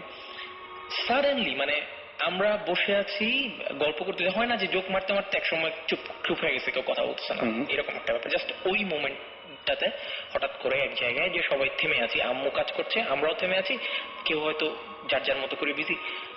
জাস্ট ওই মোমেন্টটাতে ওই দরজা থেকে কিছু একটা, আমি বুঝাইতে পারবো না জিনিসটা কি। আচ্ছা, কাইন্ড অফ একটা মেয়ের গঠন, মানে জাস্ট একটা মেয়ে, but she has no physique. আচ্ছা, ওকে। বিকজ এরকম ব্যাপারটা ছিল যে তার কোনো গায়ে কিছু ছিল না, কালো কামিজ অথবা কালো শাড়ি পেঁচানো, এই টাইপের মনে হয়েছে। আম্মু তাকায় ছিল ওইদিকে, আমরাও তাকায় ছিলাম এদিকে, জাস্ট দুজনের, আমরা যে তাকায় ছিলাম একজন আরেকজনের দিকে। মেয়েটা ওই দরজা থেকে বের হয়ে, নতুন রুমের দরজা থেকে বের হয়েছে, মানে সে ভাসতেছিল টাইপের। আমরা সবাই দেখছি জিনিসটা, একা না, সবাই একই সাথে। আচ্ছা, একই সাথে দেখছি দরজা থেকে বের হয়ে সে হাসতেছিল, হা হা হা হা করে হাসতেছিল। কি পরিমাণে স্ক্যারি ছিল ভাই, আমি বুঝাতে পারবো না মানে জিনিসটা। আমি জানি না, হোয়াট এভার, মানে যে যার ইচ্ছা বিশ্বাস করতে হয় করুক। ইউ হার্ড দ্য লাফ, মানে হাসিটা সবাই শুনছে। আচ্ছা আচ্ছা, মানে ঘটনা সবার সামনে একসাথে তো বেসিক্যালি এটা একটা মানে কালো, মানে একটা মেয়ের ফিগারের মতো একটা শেপ, ফুল ব্ল্যাক, মনে হচ্ছে কালো টাইপের শাড়ি পরে আছে, বা কামিজ বা ওড়না পেঁচে আছে, কিছু একটা পরে আছে। আর কোনো লাইক চোখ নাক মুখ হাত কিছু দেখা যাচ্ছে কিছু সে ভেসে আসছে একটা জাস্ট মানে যেরকম হয় না দিয়ে অন্য সাইড দেখা যাচ্ছিল না না না রুমটা তো আটকানো মানে লাইক না ট্রান্সপারেন্ট ছিল না আচ্ছা ট্রান্সপারেন্ট ছিল না বাট জিনিসটা কমপ্লিটলি রিজিডও ছিল না জিনিসটা সলিডও ছিল না আচ্ছা ব্যাপারটা ছিল স্মোকি রাইট স্মোকি ফগি টাইপের ছিল কুয়াশার ভিতরে একটা মানুষের প্রতিচ্ছবি যেরকম দেখা যায় এক্স্যাক্ট জিনিসটা সেটাই ছিল বাট ওখানে কোনো কুয়াশা ছিল না কিছু ছিল না ওখানে সব কনস্ট্রাক্টেড দেয়াল দরজা ওখানে কি হবে তো সে জাস্ট দরজা থেকে বেরোয় হাসতে হাসতে সবাই লাফটা শুনছে এবং লাফটা এত স্ক্যারি ছিল আমার এখন সিম্পলি দেখেন আমার রুম দাঁড়ায় গেছে কথা বলতে বলতে বিকজ এত স্ক্যারি ছিল জিনিসটা বের হয়ে সে বাথরুম স্পেস যেটা ছিল ওটা ওখানে সে ভ্যানিশড এবং ওই মোমেন্টটা 5 মিনিট বা 7 মিনিটের জন্য আমরা সবাই ওইখানে মানে স্টাক হয়ে গেছিলাম ডোন্ট থিঙ্ক যে আমি জিনিসটা মেকআপ করছি ডোন্ট থিঙ্ক এটা সিরিয়াস না আমরা তো এগুলো চিন্তাই করি আচ্ছা এটা সিরিয়াস কিন্তু যারা করতেছে বা যারা চিন্তা করছে যেটা মেকআপ জিনিস ডোন্ট ওয়ারি অ্যাবাউট দ্যাট চিন্তা করলে কোনো কিছু যায় আসে না এটাই উইটনেসড এটা কিন্তু উইটনেস আর ব্যাপারটা যে আমি সবচেয়ে অবাক হয়েছি যে একসাথে সবাই ঘটনাটা দেখেছে এক্স্যাক্টলি কারোর হ্যালুসিনেশন হয়নি এবং আচ্ছা আমার একটা কোশ্চেন এই ঘটনাটার ঘটনাটা কি শেষ হয়েছে নাকি আরো আছে এই ঘটনাটা শেষ বাট এটার পরে আরো এটার কনসিকুয়েন্সেস আছে আচ্ছা আচ্ছা আমি এগুলো শুনতে চাই আমার কাছে ইন্টারেস্টিং লাগছে আরেকটা জিনিস হচ্ছে যে এই মুহূর্তে এখনো কি এই টাইপের জিনিসপত্র হয় বা সেটা আমি বলছি সেটা ওকে ওকে আমি শোনার পরে কথা বলবো আপনি ইমেইলে যেরকম ডিটেল লিখেছিলেন মানে এর পরের ঘটনাগুলো ঠিক একই ভাবে হ্যাঁ আচ্ছা ইমেইলের ডিটেলসটা যেটা হয়েছে এটা ছিল থার্ড ইনসিডেন্ট জাস্ট এই মেয়ের ইনসিডেন্টের 1-1.5 মাস পরে আমি প্রচন্ড সিক হয়ে পড়ি আমি আমার উপরে আসলে জিনিসটা আপনি পজেসড হয়েছিলেন এটা আমি পজেসড ছিলাম বাট ওই জিনিসগুলা যে পজেশন বা ওই জিনিসগুলা যে হার্মফুল এই সেন্সটা আমার তখন ছিল না ওকে কারণ হচ্ছে আমি তখন ছোট লাইক আমি জাস্ট হাই স্কুলে উঠছি এই টাইপের মানে আমি খুব বেশি এরকম না যে আমি খুব সাইন্টিফিক্যালি জিনিসগুলো বুঝাই দিতে পারবো বা আমার বাবা মামাকে বুঝাই দিবে আগেও বুঝছি যে বাবা মা অত সুপারস্টিশাস না বাট এই জিনিসগুলো কনসিকুয়েন্টলি ঘটার জন্য তারা অনেকটা ভেঙে পড়ছে আর যখন দেখছে যে জিনিসটা আসলে মানে ওই সিচুয়েশনটা হওয়ার পরে ওইটা তো লকটি ওখানে কেউ ঢুকে নেই ওইটা জাস্ট ওরকমই ছিল এবং তারপরে 1-1.5 মাস পরে যেটা হয়েছে যে সিক জিনিসটা আসলে সিক বলবো না আমার ঘুমে প্রবলেম হওয়া শুরু করলো এবং ঘুমের প্রবলেম বলতে রাতের বেলা আমি বেহুশের মতোই ঘুমাইতাম বাট আমি সকালবেলা উঠে আমার যে জিনিসগুলো দেখতাম সেগুলো প্রচন্ড রকম উইয়ার্ড আর স্ক্যারি যে জিনিসটা হইতো যে সকালবেলা আমি যখন উঠতাম আমার মুখে খামচি দাগ ছিল চেস্টে খামচির দাগ I don't know who did this or something মানে এই টাইপের ছিল প্রচন্ড জ্বালা পোড়া করতো কিন্তু আমি জানতাম না যেগুলো কে করতেছে বা কেন করতেছে বা কি টাইপের কিন্তু এটা আমাকে বলাও হয়নি প্রথম দিকে আমি উঠে দেখতাম আম্মু জাস্ট মলম টলম লাগাই দিত সকালবেলা ওকে ডোন্ট লাফ ইটস নট ফানি হ্যাঁ মানে আম্মু মলম টলম লাগাই দিত I'm not laughing at you.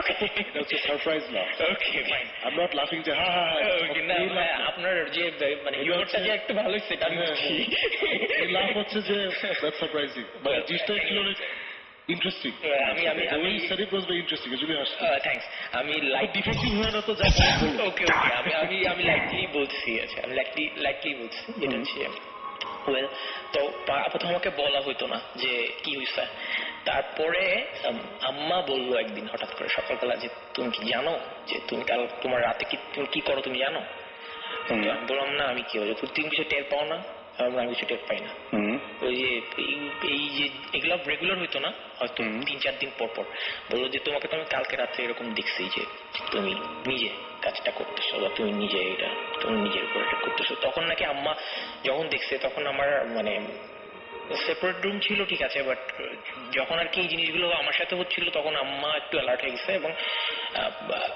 রাতে যখন এই জিনিসটা মানে যখন হয় আমি তো জানি না কখন হয় তখন নাকি আমার আম্মু আমাকে বলছে জিনিসটা যে তোমার হাতটা শক্ত হয়েছিল এবং তোমাকে ধরে ঠান্ডা করতে হয়েছে এবং আমি কিন্তু এগুলো কিছুই টের পাইনি ঠান্ডা করতে হয়েছে এবং দোয়া টোয়া পরে ফুটু দেওয়ার পরে নাকি আমি ঠান্ডা হয়েছে এই টাইপের একটা ব্যাপার ছিল তো এটা এখন ডক্টর ছিল আর কন্টিনিউসলি হওয়ার কারণে আমার শরীরের অবস্থা খুব বেশি ভালো ছিল, যে আমি ইভেন স্কুলে যেতে পারিনি এমন কয়েকদিন। এরকম হয়েছে যে স্কুল মিস করতাম, তারপরে অনেক প্রবলেম হওয়া শুরু করছে।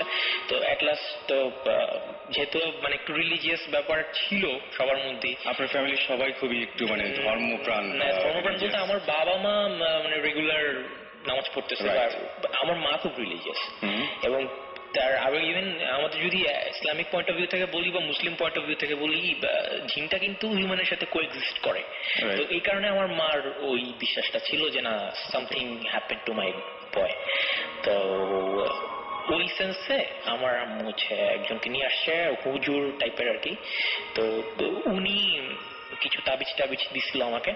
তো আমার খুব বেশি মনে নাই। তো একটা রাত উনি স্পেসিফিক করছিল যে আমি ওই দিন রাতে তোমাদের বাসায় যাব। উনি আমার সাথে যখন ওনাকে অ্যাপয়েন্ট করা হইলো, মানে জাস্ট আমার সাথে পরিচয় করাই দেওয়া হলো, তখন উনি আমার সাথে খুব ফ্রেন্ডলি হয়ে গেছিল এবং আমাকে বললো যে একটা রাতে আমি তোমার বাসায় যাব এবং তুমি যখন ঘুমায় থাকবা তখন তোমার কাছে মানে তোমাদের বাসায় যাব। তো এইটা বলছিল। তো ওই দিন রাতে কি হয়েছিল আমার মনে নেই, বিকজ আই ডোন্ট নো সে আমাকে সেন্সলেস করছিল না আমি সেন্সলেস ছিলাম আমি জানি না, but something happened to that night. এবং ওই রাতে কিছু একটা হয়েছে, এক্সোরসিজম বা যাই বলে না কেন ওই টাইপের। এবং ওই দিন পরে আমি যেটা শুনছি যে বাসার ছাদটা একটা পাশে হচ্ছে টিন শেড ছিল, টিনটা বাঁকায় গেছিল পুরা। আচ্ছা, সামথিং এমন কিছু পড়ছে ওটার উপরে যে টিনটা পুরা বাঁকায় গেছিল, এবং আমি নিজে দেখছি এটা বাঁকানো অবস্থায়। বাট শব্দ পাওয়া বা যখন এক্সারসাইজটা হচ্ছিল আমি, এবং তারপর থেকে আপনার এই ধরনের কোনো সমস্যা হয়? তারপর থেকে আমার এই ধরনের কোনো প্রবলেম হয়নি। কিন্তু ঘটনা তো এখানে শেষ না। ঘটনা এখানে শেষ না। আচ্ছা, ঘটনাটা তাহলে এরপরে যেটা হলো, মানে আমি রিকভার করলাম। ইভেন আমি ওইটা আমাকে আমার অনেক হাতে টাতে কি কি যেন দিছিল, আমার এখনো মনেও নাই। তো ওগুলো নিয়েই আমাকে স্কুলে যাইতে হইতো এবং রেগুলার কাজটা। আপনি তো সুস্থ হলেন, কিন্তু তারপরে ঘটনাটা টিকে থাকলো কিভাবে? আমি সুস্থ হলাম, তারপরে আসলে টিকে থাকাটা আসলে যেটা বুঝছে যে এখনো টিকে আছে কিনা, এখনো টিকে আছে কিনা সেটা বলছি। যেটা হচ্ছে যে এরপরে আমার আম্মুর উপরেও একটা ছোটখাটো একটা অ্যাটাক হয়েছে। আচ্ছা, তো সেটাও ওইভাবে ট্যাকেল করা হয়েছে। তারপরে আমরা ডিসিশন নিলাম যে আমরা এই বাড়িতে থাকবো না। এক্স্যাক্টলি। এবং সেটা তারপরে অনেকটাও এবং আশেপাশের লোকজনের অনেক ইনফ্লুয়েন্স ছিল। আর তারপর আমরা একটু স্ক্যার ছিলাম। আর পরে অবশ্যই মানে ওইভাবে আর ভয় পাওয়ার কিছু হয় নাই, বাট একটু স্ক্যার ছিলাম। এবং ওই যে রুমটা ওটা একদম কমপ্লিটলি লকড, অ্যাবান্ডেন্ড। ওকে। এবং ওই বাসাটাতে এখন আর মানে আমরা পরে যখন চলে আসার সময় ভাড়া হয়েছিল, আমরা ওটা এখনো ভাড়া দিতেছি। তাদের সাথে কোনো প্রবলেম হচ্ছে না? তাদের সাথে তারা শেয়ার করছে না। এবং এক্স্যাক্টলি, কিন্তু আসলে যেটা হচ্ছে যে আমরা কিন্তু কাউকে বলিনি। আচ্ছা, ওই রুমটা তো রাইট, ওই রুমটা তাহলে কি অবস্থা? যে রুমটাতে তার মানে ওটা ভাড়া হয় না কখনো? ওটা আমরা দিই না। আচ্ছা, ভাড়া দেন না? হ্যাঁ, আমরা বলিও না যে কেন দিন না। এবং ওইটা বন্ধ থাকলে আর কোনো ওই বাড়িতে কোনো সমস্যা হয় না? না, এখন পর্যন্ত আমরা এরকম কোনো কিছু পাই নাই, বা হইলেও হয়তো তার ওইভাবে শেয়ার করে নাই। যে আমরা যদি তাকে বলে রাখতাম যে ওখানে একটা প্রবলেম আছে, তারা কিন্তু ছোটখাটো ব্যাপারগুলো নিয়ে বলতো যে না এটা কিন্তু ওই কারণে হইতে পারে। সো এই কারণে আমরা কোনো ধরনের কোনো আগে থেকে করিনি, জিজ্ঞেস করিনি বা তারাও বলিও নাই, দরকার নাই, ঠিক আছে, ইটস অলরাইট, ওটা থাক। তো রিসেন্ট আমি যখন মানে কিছুদিন আগে যখন একটা যেটা ব্যাপার আমি মানে ওরা বলছিল যে রুমের দরজাটা এরকম হয়ে গেছে, কাঠের দরজা, তো ওটা ঘন ধরে না, পোকা ধরে না, পোকা ধরে দরজাটা খেয়ে ফেলছে। তো তখন আমরা একটু ওরিড হয়ে গেছিলাম যে কি হয়েছে আসলে, হচ্ছেটা কি। তো পরে আসলে ওটা আমরা বললাম যে আপনারা একটু জাস্ট এটা রিপেয়ার করে নেন। তো ওরা রিপেয়ার করে নিছে। তো আই ডোন্ট নো যে এখনো ওই ধরনের কোনো ইনসিডেন্ট হচ্ছে কিনা, we don't know actually, because তাদেরকে আমরা কোনো ধরনের করিনি। মানে তো তারা যদি এরকম কিছু দেখেও তারা হয়তো ওইভাবে আমাদের সাথে শেয়ার করবে না বা করে না। শেয়ার করার কোনো কারণ নাই, সাধারণত এই সমস্ত জিনিস মানুষ শেয়ার করতে চায় না, করে না। আর মানে এটা তো মানে সবাই ফার্স্ট টাইমই বলে যে দূর এগুলো ভুয়া। সো এটা তো মানে এই পর্যন্তই তো গল্পটা ছিল। গল্পটা আসলে এই পর্যন্তই। না, অনেক ইন্টারেস্টিং। আমি একটা জিনিস জানতে চাই যে লাস্ট ইনসিডেন্টটা কতদিন আগে, কত আগে হবে? লাস্ট ইনসিডেন্টটা হচ্ছে মানে আমাদের সাথে যেটা হয়েছে, আমরা যেটা উইটনেস করছি সেটা লাস্ট ছিল 1996-এ। 96 মানে হিউজ, এটা অনেকদিন আগের ঘটনা। হ্যাঁ, অনেকদিন আগের ঘটনা। তারপর থেকে কি লকড রুমটা এখন ওকে? তারপর এখন ওই রুমে কেউ না, যায় না। জাস্ট ওইটা ভাই আজ বললেন স্টোর রুম টাইপের, ওরকম হয়ে গেছে। মানে আমরা যে মানে খুবই ইন্টারেস্টিং। আমি আজকে এসে যে ঘটনাটা বললাম এটার সাথে অনেক, আমি এই জন্য আপনাকে মাঝখানে জিজ্ঞেস করি। হ্যাঁ মানে যখন আমরা অন এয়ারে ছিলাম না তখন ইনফ্যাক্ট আমাকে জিজ্ঞেস করেছিল যে এটা কোন এরিয়াতে। আচ্ছা, ওই তখন বলতেছিলাম একটা জিনিস আবার বলি যে আমরা আমি সাকিব বা জিবরান না এসে আমরা যে ঘটনাগুলো বলি ওইগুলো তো আমরা রিভিল করতে পারি না অ্যাকচুয়ালি কোথায়, মানে এক্সাক্ট প্লেস সম্ভব হয় না। এই কারণ কি আমি গত সপ্তাহ পর্যন্ত আমি ইমেল পেয়েছি এবং SMS পেয়েছি যে অনেকেই যাচ্ছে 27 নম্বরের বাড়িতে। তো মানে এটা খুবই আমি 27 নম্বর এই কথাটা বলে যে কি ভুলটা করছি বিশাল, মানে এটা তো সবাই 27 নম্বরের সব বাসার সামনে দাঁড়া থাকে, শুধু দাঁড়িয়ে থাকে না। আমি এরকম শুনেছি, খবর পেয়েছি যে বাসায় যে জিজ্ঞেস করে যে ভাই আপনাদের বাসায় কোনো প্রবলেম আছে, তো আমি বলছি যে ভাই এইটা করলে মানে ওর পরে আমি আরো টানা ধরছি যেগুলো ডিটেলটা বলা যাবে না, বিকজ আমাদের এরকম জায়গাও আছে, এরকম জায়গায় আমরা গিয়েছি মানে আমাদের মোটামুটি পারলে মানে কাগজে সাইন করিয়েছে যে আমরা কাউকে কোনো অবস্থাতে বলতে পারবো না যে এটা এই বাসা। আমরা যখন কোনো একটা বাসা নিয়ে ইনভেস্টিগেশন চলছে, আমাদের এখানে ক্যামেরা নিয়ে গিয়েছি, সো বাসার ভিতরে আমরা ক্যামেরা সেট করেছি, বাট বাসার বাইরে যখন আমরা দেখাচ্ছি বাইরেটা হয়তো বা ওই অন্য কোনো জায়গা ঠিকই না, ওটা আরেকটা বাসা। আমরা যদি আশেপাশে কোনো একটা বাসাও দেখি তখন হয়তো বা ধরে ফেলবে মানুষজন যে এইটা চেনা চেনা লাগছে। এই কারণে আমাদের খুব মজা হবে যে শুন ভাই, ধরেন আমরা আরেকটা ডিস্ট্রিক্টের বাসায় এমনি দেখালাম, তারপর আসলে হন্টেড। ওইটা তো অন্য কথা, বাট দেন এগেইন আমরা অন্য বাসা যখন দেখাচ্ছি ওরাও জানে যে ওদের বাসাটা দেখানো হচ্ছে, এটা অসুবিধা নেই। সো ওইটা ওইভাবেই হ্যান্ডেল করতে হয়। এর আগে একবার একটা এপিসোডে বলেছিলাম যে বাংলাদেশে মানে বাইরে যে অবস্থাটা হয় যে ওখানে কারো পাশে যদি এরকম হন্টেড সোকল্ড হন্টেড অথবা রিউমার্ড এরকম যদি হয় যে এখানে এই প্রবলেম আছে, ওরা পারলে মানে পুরা ইন্টারনেটে ব্লগ চালু করে, মানে বাসা অ্যাড্রেসে .com কিনে ফেলায়, একদম ডোমেইন কিনে ওখানে দেখা। আর আমাদের দেশে হচ্ছে যে না, এটা কোনো অবস্থাতেই বলা যাবে না, বললে বাসা ভাড়া হবে না, বললে এই হবে, এই বাসায় প্রবলেম আছে বললে আমার মেয়ের বিয়ে হবে না, মানে এই ধরনের একটা ব্যাপার আছে, যে কারণে আমাদের সবকিছু অনেক ইয়ে করতে। ইনফ্যাক্ট ভৌতিষ্ঠ ট্রেলারটার মধ্যে আমরা যেই বাসা কথা বলেছি ওই বাসার সিন 2-1টা আছে, বাকি আমরা কিন্তু 3টা বাসার শর্ট একসাথে করে আমরা একটা ঘটনা দিয়েছি। আচ্ছা মানে অনেকেই মনে করতে পারে যে ওই যে বাসাটা দেখিয়েছি ওই বাসার ভিতরে না, ওই যেটা বাসাটা দেখিয়েছি ওটা ঢাকার একটা বাসা, আর ওই সামওয়্যার খুলনা যেটার ওই ফ্যান পড়ার ঘটনাটা আরেকটা বাসা, মানে এক জায়গা থেকে আমরা একসাথে জোড়া লাগিয়ে দেখেছি, সো দ্যাট মানুষজন বুঝতে না পারে। তার মানে শুধুমাত্র ঘটনাটা ঠিক আছে কিন্তু জায়গাগুলো বা প্লেস গুলো একেবারে পুরোপুরি। মানে কি আমরা সামার ইন খুলনা বলছি, তো এটা খুলনার আশেপাশেই না, ওটা অন্য জায়গায়, ওইটা আমরা ক্লিয়ার করিনি, করলেই প্রবলেম। দেখা গেল যে ওইটাই হয়তো আপনাদের সেই কাঙ্ক্ষিত 27 নম্বরের বাড়ি, হতেই পারে।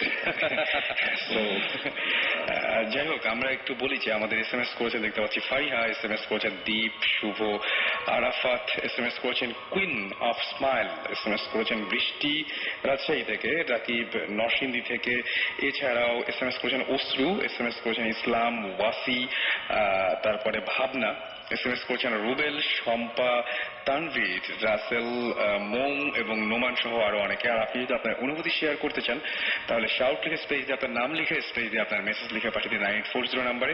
আমরা যত্নের সঙ্গে আপনার SMS গুলো সংরক্ষণ করি এবং আপনার SMS গুলো যেমন গত সপ্তাহের SMS গুলো এই সপ্তাহে আমি কিছু পড়েছি, সো চেষ্টা করবো আপনার SMS রিড আউট করার। ওকে, আমরা সুমনের কথা শুনছিলাম। হ্যাঁ, মানে ওইটাই বলছিলাম যে আমাদের দেশে অ্যাকচুয়ালি এগুলো হ্যান্ডেল করা অনেক কঠিন। মানে কোন জায়গায় গিয়ে মানে আমরা অ্যাকচুয়ালি এই ধরনের কোনো রেডিও বা টিভি অনুষ্ঠান তো আগে কখনো হয়নি, রাইট? সো আমরা যদি কোথাও গিয়ে বলি যে আমরা ভৌতিস টিম আমরা এসেছি এই করতে, সবাই তখন হা করে তাকা থাকে, সেটাই টিম ভৌতিস টিমে কি, মানে যদি বলি যে ভূত দেখতে আসছি ওটা শুনলে হাসে, আবার কেউ বলে যে না এগুলা ঠিক না, মানে অনেক ধরনের প্রবলেম আমাদের ফেস করতে হচ্ছে এবং এখনো করতে হয়। বাট দেন এগেন আমরা এটা এনজয় করি দেখেই এটা করছি আর কি। আমরা এখনো পিওরলি এটা করতে পারছি বিকজ আমরা গিয়ে বলি এটা হচ্ছে সুমন ভাই, তাকে নিশ্চয়ই চিনেন, উনি একটু আপনার সাথে কথা বলবেন, ও সুমন ভাই এটা অটোগ্রাফ, তো ওখান থেকে জিনিসটা ইজি হয়ে যায়। আচ্ছা, কিন্তু মানে আমি একটা এক্সপিরিয়েন্স করেছিলাম যে আমি একবার এরকম বেরিয়েছিলাম রাস্তায়, আমার একজন কলিগ এবং আমাদের মানে বস বলবো, তার সাথে বেরিয়েছিলাম আমি। বেরোনোর পরে রাস্তায় বেরোনোর পরে প্রথমে যখন আমরা বললাম যে আমরা আসলে ভূত দেখতে আসছি, বলে কি আপনারা কি করেন? আমি বললাম যে না, মানে আমরা এমনি দেখতে আসছি যে এখানে এরকম ঘটনা আছে, এরকম শুনছিলাম তো এরকম কোনো কিছু ব্যাপার স্যাপার আছে, আপনারা কি করেন? এবং তারপরে খুব সন্দেহ চোখে তাকাতে শুরু করলো, এবং তারপরে যেরকম শুরু করলো যে কয়েকজন লোকের দিকে তাকালো, ওরাও এগিয়ে আসলো, এগিয়ে এসে আপনারা কি করেন? তখন দেখলাম যে এই জায়গাটা আর বেশিক্ষণ থাকা যাবে না, তারপরে চলে এসেছি। তো এরকম প্রবলেমের নিশ্চয়ই পড়তে হয়, এবং মানুষজন আসলে ভাবে যে মানে মানে দেখা যায় কি, আমি সত্যি কথা বলতে যে কাউকে এই পর্যন্ত এই ভূত এফএম বা ভূত স্টিমের বাইরে যাদেরকে দেখেছি যে কেউ কোনোদিন ভূতের কোন একটা ঘটনা বলতে গেছে বা এরকম প্যারানর্মাল কোন একটা ব্যাপার স্যাপার বলতে গেছে, সঙ্গে সঙ্গে একটা মানে মতামত যায়, হ্যাঁ হতে পারে, মানে আমি একটা মানে পুরোপুরি আমার সামনে ঘটা এবং উইটনেস সহ যখন আমার একটা ফ্রেন্ডকে বললাম যে জানিস এরকম ঘটনা ঘটেছে, তো বললো যেরকম তো হতেই পারে। আমি বললাম কেমন করে হতে পারে? তো বলেছে হয় না, ব্যাপারটা আসলে এরকমই হয়। হ্যাঁ, আবার যেমন আমার এক ফ্রেন্ড আছে, সে ভূত জিন প্রেত মানে কিছু বিশ্বাস করে না, কিছু করে না। আচ্ছা, ও আবার রাতে আবার একদিন এই ভূতের গল্প করছি, ও আবার একটু ভয়ও পেয়েছে। তো আমি বললাম যে তুই কেন, মানে কিসের ভয় পাচ্ছিস তুই? ভূতের, তুই তো ভূত বিশ্বাস করিস না। আচ্ছা, না কিসের জানি না আবার ভয় লাগছে। ব্যাপারটা হচ্ছে ওইটা, মানে ভয় জিনিসটা তো আমাদের একটা মানে আমাদের মধ্যেই আছে জিনিসটা। আচ্ছা শুনুন ভাই, হঠাৎ করে মাঝে মাঝে যে সমস্যাটা হয়, এটা কেন হয় যে হঠাৎ করে আমি কিছুটা এক্সপিরিয়েন্স করলাম, মানে ভয়টাকে একদম হঠাৎ করে, এবং অনেকে আমাকে এটা জিজ্ঞেস করে যে জাস্ট ও এগুলো কোনো কিছু বিশ্বাস করে না এবং জীবনে কোনোদিন ওরকম কিছু ভাবেও নি, কিন্তু হঠাৎ করেই একটা জায়গায় এসে আচমকা জিনিসটা মানে ফিল হয় যে কিছু একটা ঘটনা আছে। যেমন আমার একটা ফ্রেন্ড, ও খুবই মানে ও এমনিতে একজন ইঞ্জিনিয়ার, সে জীবনে কখনো এই সমস্ত জিনিস তো বিশ্বাস করে না, মানে ওকে জোর করেও বিশ্বাস করা যাবে না, কিন্তু হঠাৎ করে সেই ছেলেটা একদিন দুপুরবেলায় তার জানালাটা খুললো, মানে রেগুলার সে জানাটা খোলে, কিন্তু সেদিন তার মনে হলো যে কিছু একটা ওখানে আছে, বা হঠাৎ করে খুব একটা ভয় লেগে গেল, এবং সঙ্গে সঙ্গে সে পারলো না, জানাটা বন্ধ করে দিল। এই জিনিসটা কেন হয় যে এই যে সার্টেন একটা চেঞ্জ চলে আসে মানুষের মধ্যে? হয় কি, অ্যাকচুয়ালি অনেক সময় কখনো একটা গল্প শুনলাম বা কিছু একটা দেখলাম, একটা হরর মুভি দেখলাম বা যা খুশি হতে পারে, কোন একটা কারণে হয়তোবা আমি অনেক সাহসী, আমার এগুলো ভয়টা নাই, আমার বিশ্বাস নাই এগুলোতে, বাট ওই মনের ভেতর কোনোভাবে হয়তোবা ওই সাবকনসিয়াসের ভয়টা রয়ে যায়। আচ্ছা, তারপর দেখা যায় যে খুব সিম্পল একটা ছোট একটা কারণে, আমি কয়েকদিন আগে একটা গল্প বলেছিলাম, টাওয়ার অফ সাইলেন্স। রাইট, হ্যাঁ, তো ওই টাওয়ার অফ সাইলেন্সের গল্পটা শুনেছিলাম দুপুর বেলায় কোন একটা চাইনিজ রেস্টুরেন্ট, আমার ফ্রেন্ডরা বসে গল্প করছিলাম তখন শোনা। তারপরে তখন আমি থাকতাম ধানমন্ডির বাসায়, আমার বাসার তখন 3 তলায় 2টো রুম ছিল, একটা বেডরুম আর একটা বড় একটা ড্রয়িং রুম টাইপের, আর বাকিটুকু ছাদ। আমি ওই 3 তলায় একাই থেকেছি বছরের পর বছর, আমি ওখানেই থাকতাম। ওই গল্প শুনে কিন্তু আমার কোনো ভয় লাগে নাই, I was fine, I was totally ওকে। রাত্রেবেলা আমি গিটার বাজাতাম, কখনো খিদা লাগলে আমি তখন 3 তলার ছাদ তো এটা, মানে 3 তলা থেকে দোতলা নামতাম, দোতলার কিচেনে ফ্রিজ ছিল, ফ্রিজ থেকে খাবার টাবার নিতাম। তো একদিন রাতে এরকম হঠাৎ করে মনে হলো যে কিছু খাই বলে আমি আমার দরজাটা খুললাম, আমার দরজাটা খোলার পরে সোজা হচ্ছে সিঁড়ি, নিচে সিঁড়িটা নেমে গেছে, তারপর সিঁড়িটা যে ইউটার্নটা নাই, আচ্ছা ওরকম একটা আমার মনে হলো কি যে আমি ওখানে একটা দেখছি একটা বয়স্ক একটা মহিলা দাঁড়িয়ে আছে, তার চামড়া টামড়া পুরো কুচকানো, অনেক বুড়ি একটা মহিলা, এবং আমার দিকে মুখ করা, মানে তাকানো, বাট তার চোখ নাই, মানে গর্ত আর কি চোখের এখানে, কিন্তু মনে হচ্ছে যে আমার দিকে তাকানো, মানে ফেসটা আমার দিকে। তো এরকম একটা জিনিস দেখে আমি কিছুক্ষণ হাঁ করে তাকিয়ে থেকে আমি দরজা বন্ধ করে গেছি, বন্ধ করে আমি ভিতরে দাঁড়িয়ে বললাম যে আমি এটা কি দেখলাম, এটা কি হইলো, মানে আমি তো গিটার বাজিয়েছি। তো আমি বললাম কি যে না, এটা যেটা হচ্ছে এটা হ্যালুসিনেশন, এটা কিছু না, এগুলো আসলে 2 দিন আগে টাওয়ার অফ সাইলেন্সের গল্প শুনছি, আমি নিজে আবার যুক্তি দিলাম।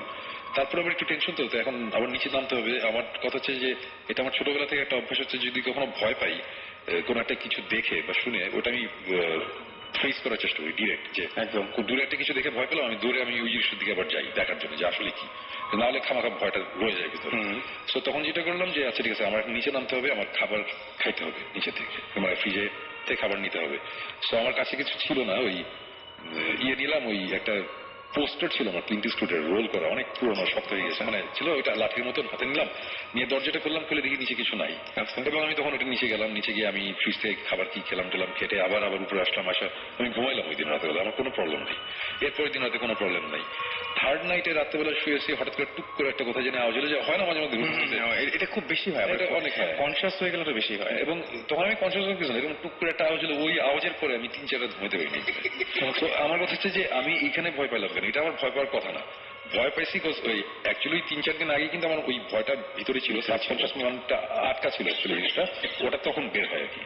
মাঝে মধ্যে মানুষজন যদি হঠাৎ করে ছোটখাটো ব্যাপারে যদি ভয় পায়, তো ওটাতে ওরকম ভয়ের কিছু নেই, হয়তো বা এটা তার মধ্যে চাপা ছিল, এটা এখন জাস্ট বের হয়ে গেছে। এক্স্যাক্টলি। এবং আমাদের আরেকটা জিনিস আমার কাছে খুব অদ্ভুত লাগে, আমার খুব হয় যে চোখ বন্ধ করলে বা ভয় পাওয়া যখন শুরু করি তখন এমনিতেই এরকম ভয়ঙ্কর কিছু চেহারা মানে ছবির মতো ভেসে ওঠে, মানে দেখতে পাই যেন যে এরকম চেহারা, মানুষটা এরকম, মানুষ মানে জাস্ট আমি ওইটা সামনে দেখছি না, জাস্ট আমার মানে ওই ব্রেইনের ভেতরে ইমেজ গুলো তৈরি হচ্ছে।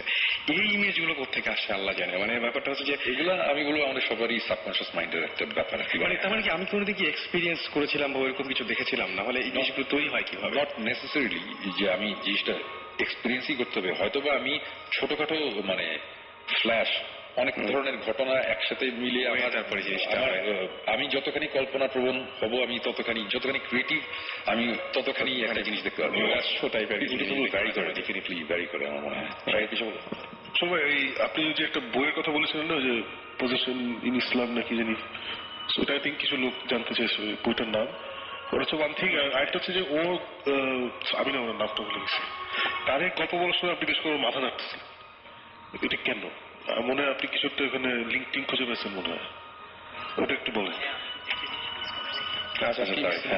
একটা জিনিস মিস করছি, যেটা হচ্ছে মিস করছি বলতে যেটা আরো একটু স্ক্যারি ছিল, আমি মানে কথার মধ্যে হারাতেছিলাম প্লিজ, সেটা হচ্ছে যে আমার নিজের কাছে অনেক স্ক্যারি, যেটা হচ্ছে যে মানে ওই জিনিসটা তো আমি টের পেতাম না যখন আমি পজেস ছিলাম, তখন তো যে নিজেকে আর্ট করার ব্যাপারটা আমি টের পেতাম না, কিন্তু একটা জিনিস আমি টের পেতাম, এবং সেটা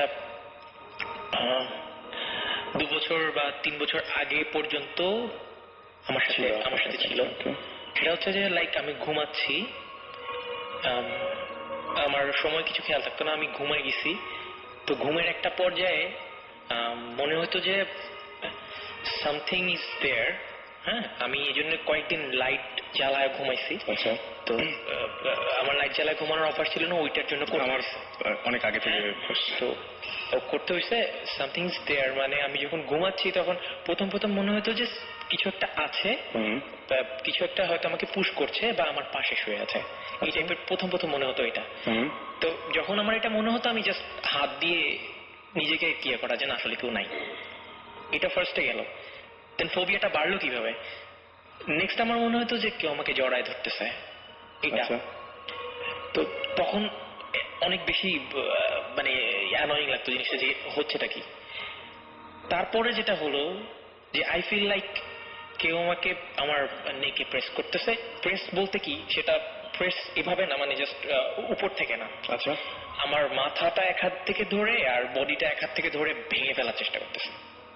ওকে, লাইক এরকম জিনিসটা যে আমি এভাবে পুতুলের মতো, যে পুতুলের মতো এটা গুড়া কাঠ ভাঙলে যেরকম আমরা ভাঙি, এক্স্যাক্ট সেই জিনিসটা হচ্ছে যে সাপোজ একটা স্ট্যাম্প ভাঙলে আমরা যেভাবে ভাঙবো, রাইট, স্ট্যাম্প ভাঙলে বা আমরা পাটকাঠি ভাঙলে বা কঞ্চি ভাঙলে যেভাবে ভাঙবো, সেম জিনিসটা চেষ্টা করতেছে ভাঙার। মানে এটা অনেক স্ক্যারি ভাই, আমি আপনাকে বলে বুঝাতে পারবো না। এটা দূর হলো কিভাবে? এটা কি দূর হয়েছে নাকি এখনো মাঝে মাঝে হয়? না, এখন আর হয় না, দূর হয়েছে বিকজ আমি আপনি দেশের বাইরে ছিলেন তখন কি এটা হচ্ছে? দেশের বাইরে যখন ছিলাম তখন ছিল না, বাট তার আগে ছিল, তার আগে ছিল, এবং আসার পরে আর হয় নাই। বাট এটার জন্য আমি জানি না, আমার আম্মু অনেক কিছু করছে।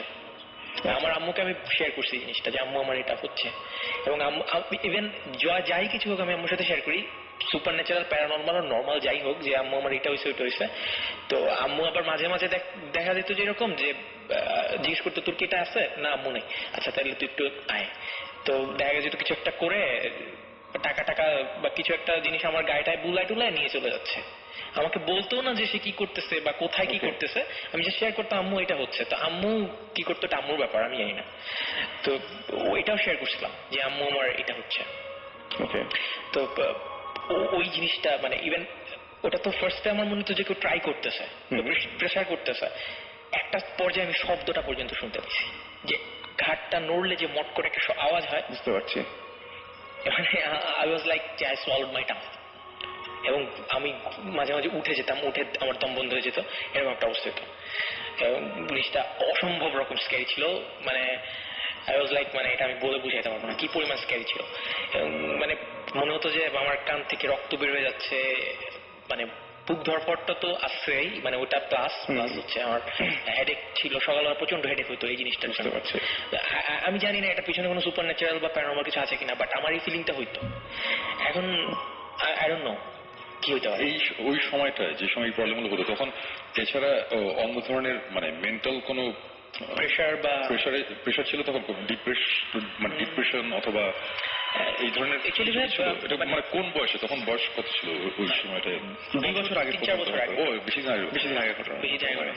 এবার এইটা ভাইয়া 3-4 বছর আগের, মানে এর আগেও হইতো, বাট মাঝখানে একটা গ্যাপ ছিল। লাইক ওই যে ইনসিডেন্টের পরে, মানে ছোটবেলার যে ইনসিডেন্টের পরে, ছোটবেলার ইনসিডেন্টের ওই ইনসিডেন্টের 3-4 বছর পরে এই ধরনের ঘটনা হয়েছে, আবার 3-4 বছর কোনো ইয়া নাই, তারপর আবার হয়েছে এই টাইপের আর কি, গ্যাপ দিয়ে হয়েছে। সঙ্গে আমি একটা ঘটনা শেয়ার করতে চাই। সেটা হচ্ছে যে ওনার ব্যাপারে খুবই ব্যাপার, আমি জানি না, আমি বলতে চাচ্ছিলাম না জিনিসটা, তো উনি যখন বলছেন যে এখনো প্রবলেমটা আছে, আমি বলি উনি আমাদের আরেকজন তো যিনি উইটনেস আমার, তিনি ওই যে বাইরে ফোর্স আছেন, যিনি আমাদের প্রথম গল্পটা বললেন, তো ওনাকে আমি বললাম যে আচ্ছা আপনি কি বলবেন আজকে, ঘটনাগুলো কি? তো ঘটনাগুলো শোনা শেষ, তারপরে আমি আবার ভিতরে আসছি, বললাম ঠিক আছে ভিতরে আমি সেট আপ করি, স্টুডিওটা ঠিক করে আপনাকে ভিতরে নিয়ে যাচ্ছি, আপনি একটু বসে ওয়েট করেন। এর মাঝখানে আপনি যে আমি পাইনি, তাই না? রাইট। এবং উনি যেখানে ছিলেন আরেক জায়গায় ছিলেন, আমি জাস্ট ঢোকার সঙ্গে সঙ্গে উনি বললেন যে মানে তার সঙ্গে যে আরেকজন যিনি আমাদের প্রথম গল্পটাগুলো বলেছিলেন, তিনি বললেন যে আচ্ছা উনি একটু বাইরে গেছেন। তো আমি বাইরের দিকে তাকাই, আমি জাস্ট ভাবলাম হচ্ছে উনি কোথায় গেলেন, জাস্ট একটু এগিয়েছি, এগুলোর পরে আমি একটা গন্ধ পাইছি ওনার গা দিয়ে না, তাহলে এটা এখন পাওয়া যেত। খুব অদ্ভুত ব্যাপার, ইলেকট্রিক তার পুড়ে গেলে যেরকম একটা গন্ধ হয় না, যে তার পুড়ে গেলে বুঝতে পারি। আমি সঙ্গে সঙ্গে ছাদে জাস্ট আমি সিলিং এর দিকে তাকিয়েছি যে এখানে কি এসি কোনো ঝামেলা হয়েছে নাকি। আমি সেন্ট্রাল এসি ওখানে থাকে, ওইখানে তাকিয়ে একটু ওপরের দিকে ইয়ে করছি, না গন্ধটা যে দিক দিয়ে আসছে গেছি এবং ওনাকে পেয়েছি। আমি জিজ্ঞেস করেন, উনি বাইরে ছিলেন না, উনি যে জায়গায় ছিলেন আমি ওখানে জাস্ট একদম ওইখানে পৌঁছায় গেছি, গন্ধটাকে ধরে আমি ওখানে চলে গেছি। এবং আমাকে ওই ছেলেটা বলছে যে ও বাইরে গেছে, আর আমি চলে গেছি একদম পুরোপুরি গন্ধ ধরে যে না এইদিকে থাকতে পারে। আমি ওখানে গেছি এবং ওখানে দেখে আমি চমকে উঠছি। আমি সঙ্গে সঙ্গে বললাম যে আমি আসলে বাথরুমে, আপনি বুঝতে পারছেন আমি কিছু করতে যাইনি। এটা আপনি আমার সাথে কেন শেয়ার করেন আগে সেটা বলেন। মানে আমি স্কেয়ার্ড না, এবং আমি না মানে জাস্ট আমি কোনো কিছু না, আমি জাস্ট একদমই কোনো কিছু মনে করে বাথরুমে ঢুকি নাই।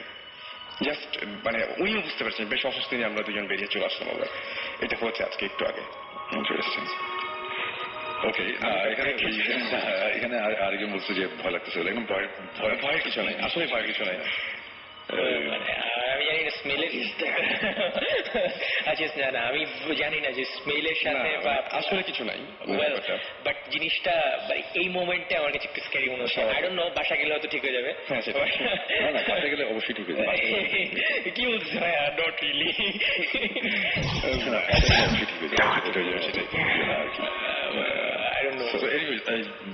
ঘটনা খুব ইন্টারেস্টিং লাগলো। এটা যদি ভেরি রিসেন্ট আশেপাশে কোনো ঘটনা হতো তাহলে ডেফিনেটলি আমি চেতাম ওই বাসটায় যাই গিয়ে দেখি রাতের বেলা। আমার যেটা মনে হয় যে মানে 2 বছর আগে পর্যন্ত ওনার সাথে প্রবলেম হয়েছে, 2 বছর আগে পর্যন্ত যদি প্রবলেমটা বাসার সাথে হতো বা কিন্তু একটা কাজ করা যেতে পারে যে ওই জায়গায় গেলে হয়তো আপনারা ওই বাসাটা ভিজিট করে একটা জিনিস, ওই যেটা ভাইয়াকে শেয়ার করছিলাম আপনাদের সাথে শেয়ার করা হয় না, পোস্টের সাথে শেয়ার করা হয় না, যেটা হচ্ছে যে পজিশন বা এই ব্যাপারগুলা, যে ব্যাপারগুলা এগুলা তো আমি আপনাকে বলছিলাম যেটা, যে এটা আসলে আমার মা প্লাস আমার যে আন্টি তার সাথেও হয়েছে কিছু। ইভেন আমার আম্মুর যে দাদা ছিলেন, মানে আমার নানা ভাইয়ের আব্বা, উনি মানে আমার শোনা আম্মুর কাছ থেকে যে উনি কিছু সুপার ন্যাচারাল ফোর্সের মানে তার কাছে অ্যাডপ্ট করা ছিল আর কি, সে কন্ট্রোল করতে পারতো বা সামথিং কিছু একটা করতে পারতো, বা সে খুব সুফি টাইপের মানুষ ছিল। জিন পোষা টোষা ওগুলো আমি বিশ্বাস করি না, বা সেগুলো সে করতো না, বাট তার সাথে কিছু সুপারন্যাচারাল ব্যাপার হয়েছে এবং সেই জিনিসগুলো উইটনেস করছে। এবং সে ওখানে গিয়ে বা তাদের ইভেন যখন মানুষ দেখে তখন কিন্তু মানুষ পুরো নাম হয়ে যায় যে আমি কি দেখতেছি, আমার হাত পা অবশ্য হয়ে গেছে, বাট সেই টাইপের কিছু হয় নাই। সে কিন্তু সাহস করে সেখানে যাইতো, মানে যাই দেখতো সে সাহস করে যাইতো যে ওখানে কি হচ্ছে আমি যাই, এবং যায় সেই জিনিসগুলোকে সে হ্যান্ডেল করতো। এবং তার প্রচুর ঘটনা আছে এরকম যে আম্মুর মুখ থেকে শোনা, মানে প্রচুর হাজার হাজার ঘটনা, তো বলে শেষ করা যাবে না। তো যেটা একটা ছোট্ট একটা ইন্টারেস্টিং ঘটনা আছে যেটা আমার এখন মনে পড়লো হঠাৎ করে, যে আম্মু আমাকে বলছিল একদিন আর কি, যে মানে ওই যে আম্মুর যে দাদা, তো উনি ওই যে রাতের বেলা ভোর রাতের দিকে বের হতেন মানে আজানের আগে। তো আমাদের ওনার নিজের প্রচুর ছিল, মানে প্রপার্টি ছিল গ্রামে, এখনো আছে। তো ওনার বিয়ে বলে না, হচ্ছে যে ঘের, হ্যাঁ ঘের টের ছিল, মাছের চাষটা হতো, এটাও এই টাইপের। তো ঘেরের সাথে হচ্ছে আবার ছোট একটা নদী, ওটা কেটে আবার লাগাই দেওয়া হয়েছিল যাতে পানিটা ঘোলা না হয় বা নষ্ট না হয়, মাছের জাল দিয়ে যাতে মাছগুলো আবার বেড়ে না যায়। তো উনি আবার ওই ঘেরটার দেখাশোনা করতো, নিজেই করতো, যাইতো। তো ওই টাইমের একটা পর্যায়ে মানে সকালবেলা ভোর রাতে আজান পড়েনি এখনো, তো ওই সময়টাতে উনি একদিন গেছে। তো যাওয়ার পরে উনি একা ছিলেন, ওনার সাথে আরেকজন ছিল। তো ঘটনাটা এরকম হয়েছে যে জাস্ট ওই যে লোকটা ওনার সাথে ছিল, উনি ওই লোকটাকে বলছে কি তুমি নৌকাটা নিয়ে একটু ঘুরে দেখো চারদিকে যে জালটা ঠিক মতো আছে কিনা, সবকিছু মানে মাছগুলো ঠিক মতো আছে কিনা, বা খাবার টাবার দেওয়া হয়েছে কিনা, এই টাইপের। তো ওই লোকটা নৌকা নিয়ে বের হয়ে গেছে, ঘেরের ভিতর থেকে ঘুরে আসবে। ঠিক এই সময়টাতে মানে উনি দাঁড়ায় ছিল, যে আমার যে দাদা উনি দাঁড়ায় ছিল পারে, আর ওই লোকটা ছিল হচ্ছে নৌকাতে ওই পাশে। তো উনি যেটা দেখলেন, আমার আম্মু যেটা বলছে, যে উনি দেখছেন যে মানে ফানি বাট স্ক্যারি, যেটা হচ্ছে যে সামথিং ইজ ইউরিনেটিং। আচ্ছা, ঘেরটা লাইক 1 বর্গ মাইলের মতো হবে চওড়া।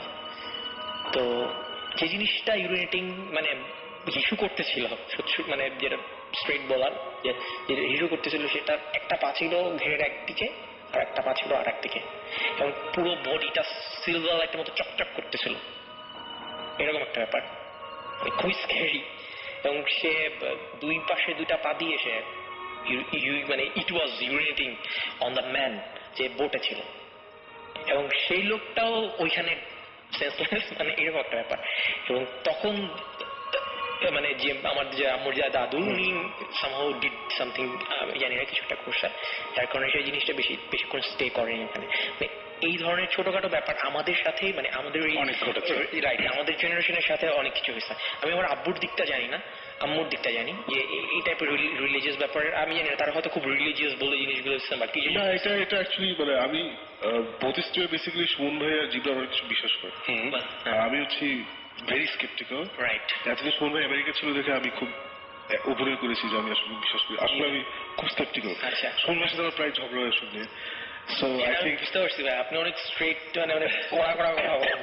যেটা এই আমরা যেমন বুদ্ধিস্টের চেষ্টা করেছি যে খুব পুরোনো স্টোরি আমরা ঘাটাচ্ছি না, রাইট। মোটামুটি সে 70s 60s এর পরে, এটা একটা কারণ হচ্ছে কি তখন তো লাইফস্টাইল ডিফারেন্ট ছিল। আপনি যে কথাগুলো বলছেন, এই কথাগুলো আমি গ্যারান্টি দিচ্ছি আপনাকে, যে কোনো ফ্যামিলি দাদার আগের জেনারেশনে এরকম অ্যাটলিস্ট 20টা স্টোরি থাকে। আমি নিজে এখন আপনাকে 6টা বলতে পারবো। সেটাই আমি কিন্তু ইনভেস্টিগেশন বা কিছুর জন্য না, জাস্ট শেয়ার। না, আমি জাস্ট বলছি এইসব স্টোরি আসলে ওইটাই, মানে এগুলা শুনতে মজা লাগে ওই পর্যায়ে, পপস অন দ্য হেড, আর কিছু এইটাই আর কি, শুনতে মজা, but urinating on somebody's boat, right, এটা শুনে আসলে স্কেয়ার্ড হওয়ার কিছুই না, বাট জিনিসটা যিনি দেখছেন উনি তো নাই, রাইট, উনি তো নাই। আমরা যারা শুনবো আমাদের কাছে আসলে জিনিসটা, মানে আমি যেমন আপনাকে বলছি যে ফার্স্টে যেটা বলছি যে ভাই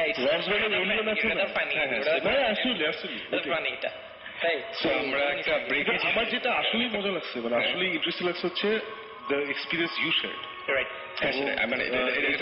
আই থিংক মন ভাই যে বইটা, সময় বইটার নাম কি জানি, এক্সোরসিস্ট ট্র্যাডিশন ইন ইসলাম, এটা বিলাল ফিলিপসের বই। এক্সোরসিস্ট ট্র্যাডিশন ইসলাম, ওই বইটা সময় পড়ছে, আমি একটু পড়ছি। ওখানে যেসব ইয়েটি আছে ওটার সাথে কিছু মিলেছে আপনার স্টোরিটা। সো আমি কয়েকদিন আগে আমার এক কাজিনের একটা ঘটনা ঘটেছিল, which is very similar to your story, right? সে যে লাস্ট শোতে আপনি শেয়ার করেছিলেন, it was very similar। মানে আমার একটা কাজিন ছিল, তখন আমি ক্লাস 5-এ পড়ি মনে হয়, আর সে ক্লাস 6-এ পড়ে। she suddenly fell sick, আচ্ছা, এন্ড ওকে 3 মাস আমরা দেখি নাই। মানে আমি একতলায় থাকতাম, আমি জয়েন্ট ফ্যামিলি, সে দোতলায়, আমার বড় চাচা 3 তলায় থাকতো। 3 মাস ধরে ওকে আমরা অন্যান্য বাচ্চাদের we were not allowed to see her। আচ্ছা, সো প্রথমে আমরা শুনছি টাইফয়েড হচ্ছে, তারপরে হঠাৎ করে একদিন আমরা দেখি যে ওর চুল নেই, আচ্ছা, হাত পা জখম করা, মানে যে হোয়াট এভার ইউ সেড। টাইফয়েডের ভাই কিন্তু এটা একটা সাইড এফেক্ট, চুল বা ব্লাইন্ডনেস, এটা সেটাই বলছি। প্রথমে শুনছি টাইফয়েড হচ্ছে, চুল টুল নাই, হ্যান ত্যান এসে তো প্রথমে অনেক ডাক্তার হয়েছে, দেন গ্র্যাজুয়ালি দ্যাট টার্ন ইনটু হুজুর আসা। আচ্ছা, বুঝছো? এটা ভাই আপনি মনে হয় লাস্ট উইকে বলছিলেন আমার মনে হয়। ওটাই বলছি, সেটাই বলছি। সিমিলার দুটো গল্প। এটার জন্য ইজ ভেরি, মানে I found it very interesting. মানে এইটা ভাই এই জিনিসগুলো না আসলে সত্যি কথা বলতে কি যে যে কোনো এই যে আমি একটু আগে যেটা বলছিলাম যে ইয়াকে রাসেল ভাইকে, যে ভাই আপনি একটা ইনসিডেন্ট ঘটলে কিন্তু এটা অনেক ধরনের এক্সপ্লেনেশন আপনি দিতে পারবেন। রাইট, এই জন্য আমরা তারা প্যারানর্মাল এক্সপ্লেনেশন দিবে, যারা সায়েন্টিফিক্যালি চিন্তা করে তারা সায়েন্টিফিক এক্সপ্লেনেশন। এই জন্য আমরা হচ্ছে আর এক্সপ্লেনেশনে যাব না, আমরা একটা আমি এক্সপ্লেন করছি শুনছি। আমার কাছে মজা লেগেছে যে জিনিসটা মানে আরেকটা শুনলাম, ওটা আমার কাছে ইন্টারেস্টিং লাগছে।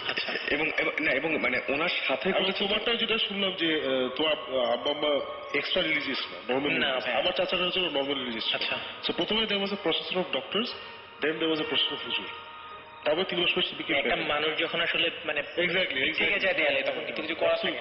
এবং গতদিন আমি যেটা শুনছিলাম সত্যি মানে, আর আপনি যেটা বললেন আপনার সবচাইতে বড় ব্যাপার যে লাস্টে যে ঘটনাটা শুনলাম আপনার, সেটা ভয়াবহ, সেটা রীতিমতো ভয়াবহ। এনিওয়েজ আমরা আবারও একটা ব্রেকে যাচ্ছি। আর ইন দ্য মিন টাইম আপনারা আমাকে SMS করতে পারেন। SMS করার নিয়মটি হচ্ছে শাউট লিখে স্পেস দিয়ে আপনার নাম লিখে স্পেস দিয়ে আপনার মেসেজ লিখে পাঠিয়ে দেবেন 9840 নাম্বারে।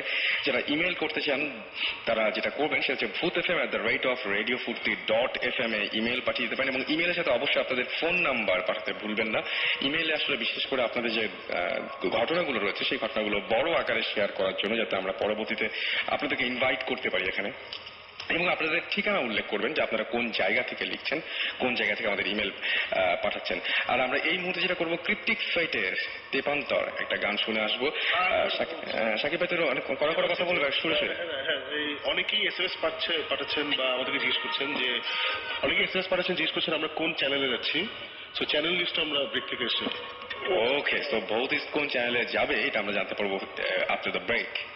ইয়েপ, ওকে, দ্যাট ওয়াজ জিবরান ভাই।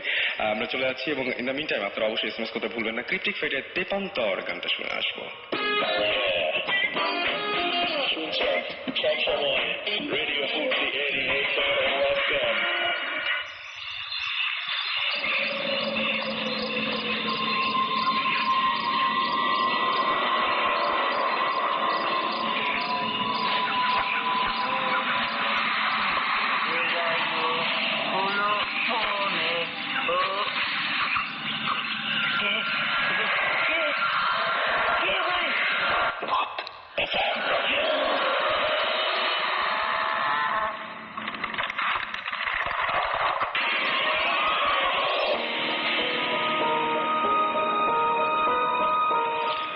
শুনছেন সবসময় রেডিও ফুর্তি, চলছে ভূত FM, সাথে আছি রাসেল, এবং আমার সাথে রয়েছেন সুমন ভাই, জিবরান ভাই এবং সাকিব ভাই। আর আমরা কথা বলছিলাম বিভিন্ন, এর আগে আমাদের সঙ্গে গেস্ট ছিলেন। এখন কিছু SMS পড়তে চাই। রনি আমাদের SMS করে বলেছেন যে, সুমন ভাই, আমি মাঝে মধ্যে ঘুমোতে গেলে একটু পরে অনুভব করি যে আমি কিছুটা উপরে উঠে গেছি, মানে উঠছি এরকম টাইপের মনে হয়, এবং অনেক সময় কাউকে নিয়ে উঠতে পারি এরকম মনে হয় তার কাছে, যে সে হয়তো ভেসে বেড়াচ্ছে, এরকম কিছু কিছু মনে হয় আর কি। আর স্মলভিল দেখছো রিনি SMS করেছেন যে, তিনি বলছেন যে চিটাগাং এ থাকি, তার লাইফে অনেক ইন্টারেস্টিং কাহিনী আছে এবং তিনি সেটা আমাদের সাথে শেয়ার করছেন কিভাবে করবেন। আমি যেটা বলবো সেটা হচ্ছে যে আপনি bhutfm@radiofurti.fm এ আপনার সেই ঘটনাগুলো জানাতে পারেন, যে কোন ঘটনাগুলো আপনি বলতে চান। আর এছাড়া আপনাকে তো ঢাকায় আসতে হবে। ঢাকায় যদি আপনি আসেন, এবং তাহলে আমাদের সাথে আমাদের স্টুডিওতে অবশ্যই আপনি যে কোনো সময় আপনাকে আমরা ইনভাইট করতে পারি। বাট আপনার নাম, ফোন নাম্বার সবকিছু আপনি একটা ইমেল করে দিতে পারেন, যে আপনার কি কি ঘটনা আছে, 2-1 ঘটনা আপনি জানাতে পারেন। সাকিব লিখেছেন, আমার এক ফ্রেন্ড আছে, তার বাড়িতে তার দাদা দাদি, খালা খালু, বেশ সবাই মিলে 7 জন একবার দাওয়াত খেতে এসেছিল, এবং 7 জনই কয়েকদিন পর পর এরকম ব্যবধানে মারা যায়। কি হয়েছিল সেটাই, এখন সেরকম কোন ফানি ব্যাপার মনে হয় না আসলে। আচ্ছা, আমি আসলে এটা মানে এটা আমি যোগ করছি, আসলে যোগ নয়, মানে বেসিক্যালি এটা যদি খুলে ব্যাপারটা বলেন, মানে এইভাবে শুনলে আসলে। হ্যাঁ, সেটাই আমার যেটা মনে হয় যে ইমেল করে দেন, একটু যদি খুলে বলেন আপনি তাহলে ভালো হয়। আচ্ছা, আমি যেটা বলবো যে আমরা এই মুহূর্তে আমি একটা ইমেল অ্যাড্রেস পেয়েছি। সেই ইমেল অ্যাড্রেসের আগে আমি একটা ঘটনা বলবো। আমাদেরকে SMS করেছেন Avik Das, Khulna model school and কলেজে পড়াশোনা করেন তিনি ইমেল করেছেন এবং তিনি জানিয়েছেন যে তিনি তার সাথে একটা অদ্ভুত ঘটনা ঘটেছে। পরে তিনি সেটা তার বন্ধুদের সাথে যখন শেয়ার করতে গেছেন তখন সেটা আর ঘটেনি। সেটা হচ্ছে তিনি রেগুলার তিনি ডেট উল্লেখ করেছেন। একটা হচ্ছে 8-10-2010, একটা 15-10-2010, এরকম দিনগুলোতে তিনি ভূত এফএম শুনেছেন এবং ভূত এফএম শুনেছেন রাত 3টা পর্যন্ত। প্রতিদিন 3টার সময় ভূত এফএম শেষ হয়ে গেছে। কিন্তু এবং লাস্টে যেদিন হয় সেদিন সে 3টার একটু আগে একটা ফ্রেন্ডকে বলছে কি ব্যাপার ঘুমাইছিস নাকি তুই, ভূত এফএম শুনছিস না? বলছে ভূত এফএম তো শেষ হয়ে গেছে। তো আমি তো শুনতেছি এখনো। হ্যাঁ, এটা শুনে ফানি কিছু মনে আসছে না, আসলে ইন্টারেস্টিং লাগে। সেটাই আমার কাছে ট্রু, এটা আসলে ইন্টারেস্টিং। এবং আমি কল করেছিলাম, কল করে বলছে ভাই, তারপরে আমি আমার ফ্রেন্ডকে নিয়ে একদিন বললাম যে সে একটা মেসে থাকে, সে বলল যে আয় আমরা একসঙ্গে শুনি, এবং সেদিন আবার ঠিক সময় শেষ হয়ে গেছে। আমি বললাম যে আপনি ঘড়ি চেক করেছিলেন? হ্যাঁ ঘড়ি চেক করছি, কারণ এটা তো ভুল হতে পারে না, যখন আমি শুনছি তখন তো আমি আমার ফ্রেন্ডকে ফোন, সে তো তার ফ্রেন্ডকে ফোন দিয়েছিল, ফোন দেওয়ার পরে সে বলছে ভূত এখন তো শেষ হয়ে গেছে, তুই কি বলছিস? সেটা ঘটনাটা এরকম। যাই হোক, আমি একটা সময় আমি একটা ইমেল অ্যাড্রেস দিতে চাই সবাইকে। আপনার একটু হয়তো যন্ত্রণা বাড়বে, কিন্তু দিয়ে দিই ইমেল অ্যাড্রেসটা, কি বলেন? হ্যাঁ, কোনো অসুবিধা নেই। সেটাই, আমার কাছে একটা ইমেল অ্যাড্রেস আছে, শুনলেই বুঝতে পারবেন সবাই। info@bhotist.com, এটা হচ্ছে ইমেল অ্যাড্রেস। আমরা ওকে, সো এখানে আপনারা ইচ্ছা করলে আমরা ইমেলটা খুলেছি, সেটাই ইয়াহুতে। আপনাদেরকে অনেক ধন্যবাদ। ইয়াহু তো দেখতে পাচ্ছি না, ইয়াহু না, bhotist.com আছে। bhotist.com, অনেক ধন্যবাদ আপনাদেরকে এত সুন্দর একটা ইমেল অ্যাড্রেস দেওয়ার জন্য। এবং এইখানে আপনারা ইচ্ছা করলে আপনাদের এই সমস্ত যে প্যারানর্মাল সমস্ত ঘটনা যা কিছু আছে সেটা আপনারা ইচ্ছা করলে ইমেল করতে পারেন, ইমেল করে জানিয়ে দিতে পারেন সরাসরি ভৌতিক স্ট্রিমকে। আর এছাড়া এখন যেটা অনেকেই আমি দেখলাম যে লাস্টে একদম যেহেতু রাত হয়ে যাচ্ছে, বলছেন যে সুমন ভাই একটা মানে জাস্ট হয় না যে বেড টাইম স্টোরির মতো একটা কিছু, বেড টাইম স্টোরি, রাইট, একটা কিছু শুনে দিয়ে। হ্যাঁ, টাইম অ্যাকচুয়ালি আমাদের হাতে খুব কম, রাইট। সো এখন আচ্ছা বলি, জি, একটা গল্প আমার হয় একটু টাইম লাগলেও সমস্যা নাই, একটু আমরা টাইম আছে শুনবো, রাত তো আমাদের। আজকে একটা কমেডি শুরু হয়ে যাচ্ছে। আচ্ছা এনিওয়েজ, আমি একটা ছোট একটা ঘটনা বলি আগে, সেটা হঠাৎ মনে আসলো। সেটা হচ্ছে যে আমার এক ফ্রেন্ড, আমার সিনিয়র ফ্রেন্ড, আমার চেয়ে 3-4 বছরের বড় হবে অ্যাটলিস্ট। উনি এখন নিউ ইয়র্কে থাকে, খুব ভালো গিটারিস্ট ছিল ইনফ্যাক্ট। ওকে, তো ওনার একটা ঘটনা, সেটা হচ্ছে যে ঢাকায় থাকার সময় ওনার বাবা মারা যায়। তো বাবা যেদিন মারা যায় ওই দিন উনি বাসা দিচ্ছিল। আচ্ছা, তো স্বাভাবিকভাবে খুব আপসেট ছিল বাবা মারা যাওয়ার পর। রাতে যখন ঘুমাতে গিয়েছে, মানে এটার 2-1 দিন পরের ঘটনা, রাতে ঘুমাতে গিয়েছে, তখন ঘুমাতে গিয়ে তার মানে খুব অস্বস্তি লাগছিল, মানে আর স্বাভাবিকভাবে ঠিক মতো ঘুমাতে পারছে না, খুব আপসেট। সেটাই, বাবার কথা মনে হচ্ছে, এটা অবস্থা। তো ঘুমাতে পারেনি, তার খুব অসুস্থ লাগছিল, তো সে আর ওটা কারোর সাথে শেয়ার করে নাই। তার মনে হচ্ছিল কি যে বাবা তার রুমই আছে, এরকম একটা ফিলিং হচ্ছিল আর কি। আচ্ছা, এই ঘটনাটা আমি শুনেছি এই লাস্ট 2 মাস আগে আমার সাথে দেখা হয়েছিল, তখন বললো, খুব সিরিয়াসলি বললো আর কি উনি। এবং এরকম একটা অবস্থা, তা এর পরের দিন রাতে ঘুমাতে যাওয়ার সময় সেম কাহিনী, আবার খুব অস্বস্তি লাগছিল, এরকম ব্যাপার। তারপর হয়েছে কি, ওই দিক দিয়ে তার বোন এসেছে, বোনের হাজবেন্ড এসেছে, যে বাবা মারা যাওয়ার পর আর কি, ওদের বাসায় ওরা ঢাকায় থাকতো না আর কি। তা আসার পর ওরা রাতে থাকবে, যেখানেই থাকবে, তখন আমার ফ্রেন্ডটা বললো যে তার বোনকে বলতেছে যে তোমরা একটা কাজ করো, আমার রুমে ঘুমাও, আমার একা ঘুমাইতে অসুবিধা হচ্ছে, ঘুমাতে পারছি না, আর ভয় লাগছে, তোমরা ঘুমাও, আমার কেমন অসুবিধা হচ্ছে আর কি। ওই রুমটার মধ্যে আবার খাট যেটা ছিল ওটা একটা ছোট একটা খাট, মানে ওখানে তাই যেটা করলো মাটিতে ফ্লোরিং করলো আর কি। তো মাটিতে বড় বিছানা করা হলো, এখানে তার বোন এবং বোনের হাজবেন্ড শুলো, এবং বিছানায় সে শুয়ে আছে, এবং রাত্রেবেলা এরকম শুয়ে আছে, মানে ডান পাশ ফিরে শুয়ে আছে আর কি। তো হঠাৎ করে তার মনে হলো যে তার গায়ের উপরে কিছু একটা প্রেশার পড়ছে, এরকম লাগছে আর কি। আচ্ছা, তার খুব সে বলছে কি ব্যাপার, আমি আজকে তো রুমে মানুষজন আছে, আমার এখন এরকম লাগতেছে কেন, মানে। সো একটু পরে বুঝলো যে প্রেশারটা বাড়ছে, এবং তখন সে রিয়েলাইজ করলো যে তার গায়ের উপর একটা হাত টাইপের কিছু, মানে, এবং যখন বুঝলো যে তাকে কেউ জড়িয়ে ধরে শুয়ে আছে আর কি, তার গায়ের উপর হাত রাখা, এবং সে সাথে সাথে কোনো মতে জাস্ট ঘাটটা ঘুরে বাইরে তাকিয়ে দেখে যে তার বাবা তাকে ধরে শুয়ে আছে আর কি। এবং এই কথাটা যখন আমার ফ্রেন্ড আমাকে বলেছে, তার চোখে পানি চলে এসেছিল, মানে he was not joking or kidding, মানে সে বলছে যে আমি দেখছি যে আমার বাবা মাকে জড়ায় ধরে শুয়ে আছে। মানে সে তখন প্রচন্ড ভয় পায় আর কি, ভয় পেয়ে সে চিৎকার করে, চিৎকারে আবার ইয়ার উঠে যায় ঘুম থেকে। তার চারপাশে যারা ছিল, হ্যাঁ, তার দুলাভাই এবং তার বোন দুজনের ঘুম ভেঙে যায়। তখন বলে কি হয়েছে বলে আমি আব্বাকে দেখছি আমাকে আর বিছানায়, আমি মানে, এবং তাকে যখন ধরেছিল সে তখন মানে চিৎকারও করতে পারছিল না, হঠাৎ করে মানে খুব জোরে চিৎকার করে। তখন ওরা উঠে যায়, হাতটাও সরে যায় এবং তখন ঘুরে দেখে কেউ নাই। তখন বলে যে না তুমি আসলে আপসেট, এই কারণে তুমি এটা করছো। তারপরেও তার ঘুমাতে মানে তারপরে আমাকে বলেছে তার অনেকদিন লেগেছে যে আবার নর্মাল হতে আর কি, মানে আচ্ছা ঘুমাতে গিয়ে।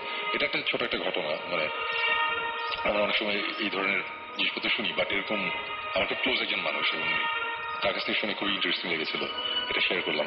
এনিওয়েজ আমি লাস্ট একটা ঘটনা বলে শেষ করছি আজকে ভূতের। তার আগে আমি একটা জিনিস বলি, সেটা হচ্ছে যে আমাদের ভৌতিস্ট টিভি শোটা জানুয়ারিতে দেশ টিভিতে অন এয়ার হবে। দেশ টিভিতে জানুয়ারি থেকে শুরু হচ্ছে, মোটামুটি টিভিতে প্রমোশন ডিসেম্বর থেকে আসবে। আমরা এই মুহূর্তে মানে আমাদের ব্যাপারটা হয়েছে যে আমরা মোটামুটি রেডি করেছিলাম যে এই কয়েকটা এপিসোড, বাট এখন ইদানিং আরো অনেক নতুন নতুন ইন্টারেস্টিং জায়গা আমরা পাচ্ছি, সেখানে আমরা যাচ্ছি। সো এপিসোডের আরো বাড়বে, আরো বাড়বে। সো আপাতত আমাদের প্ল্যান হচ্ছে আমাদের ফার্স্ট সিজনে আমাদের 13টা এপিসোড থাকবে। আচ্ছা, এবং আমাদের ভৌতিস্টের ফার্স্ট যেই এপিসোডটা অন এয়ার হবে সেটা কিন্তু অ্যাকচুয়ালি নর্মালি একটা TV show, reality TV show যেভাবে রেকর্ড করে, যেভাবে ভিডিও করে, ওভাবে করা না। আমাদের প্রথম এপিসোডটা হচ্ছে ভৌতিস্ট, আমাদের এই টিমটা কিভাবে হলো, এটা হচ্ছে আমার একটা মিউজিক ভিডিওর শুট করতে আমরা ঢাকার বাইরে গিয়েছিলাম একটা বাংলোতে। ওই বাংলোতে নিয়ে অনেক সমস্যা আছে, ওইখানে অ্যাকচুয়ালি অনেক ধরনের প্রবলেম হতো আর কি, এখনো স্টিল হয়। তো ওইখানে আমরা রাতে ছিলাম, থাকার সময় কিছু ঘটনা ঘটেছিল। তখন যেহেতু ফর্চুনেটলি আমাদের কাছে ক্যামেরা ছিল, আমরা তখন ক্যামেরা অন করে কিছু রেকর্ড করি। আচ্ছা, ওখানকার ইনসিডেন্টগুলো রেকর্ড করার পর তারপরে সেই জিনিসগুলো আমরা আবার পরে এমনি মানে জাস্ট হাসতে খেলতেই মানে আমরা এটা এডিট করি, করার পরে দেখার পর মনে হয় যে এটা একটা ইন্টারেস্টিং দাঁড়িয়েছে আর কি, মানে বাইরে ওয়েস্টার্ন একটা জিনিস হচ্ছে। তখন অ্যাকচুয়ালি আমরা ডিসিশন নিই যে আমরা সিরিয়াসলি এটা নিয়ে করি। শুরু হয়েছিল ফার্স্ট এপিসোডে যারা দেখবে তারা দেখবে একটা মানে বেশ অ্যামেচারিশ একটা ভিডিও, একটা এপিসোড, বাট ভালো করে এডিট করা ডেফিনেটলি। বাট সেকেন্ড গুলো থেকে আমাদের নর্মাল স্ট্রাকচারে আমরা ফেরত যাবো। সো হোপফুলি অনেকেই জানতে চাচ্ছিল, আমি দেখছিলাম যে অনেকেই জানতে চাচ্ছিল যে কবে ভৌতিক হবে, কোন চ্যানেল আসবে। খুবই একটা ভালো নিউজ এবং অনেকে জিজ্ঞেস করছিল এটা জানুয়ারিতে অন এয়ার এবং দেশ টিভিতে আসছে। Okay fine. আমার কাছে মনে হয় যেটা এটা মানে কি হলো, শেষ করার আগে, শেষ গল্প বলার আগে এটা দারুণ একটা নিউজ ছিল। ওকে, আর এখন তাহলে আমরা লাস্ট ঘটনাটা একদম, এই ঘটনাটা অ্যাকচুয়ালি আমার খালি মানে আমার ফ্রেন্ড সার্কেলের মধ্যে ঘটা, আমিও এটাতে ইনভলভ। এবং এটা হয়েছে বেশ আগে, 1993 এর সময়কার ঘটনা। আমরা তখন কলেজে, এবং আমি আমার যে ফ্রেন্ড সার্কেল এদের নিয়ে এই ঘটনাগুলো হয়েছে, আমি কারোরই নাম বলতে পারবো না, ঘটনাটা একটু সিরিয়াস টাইপের।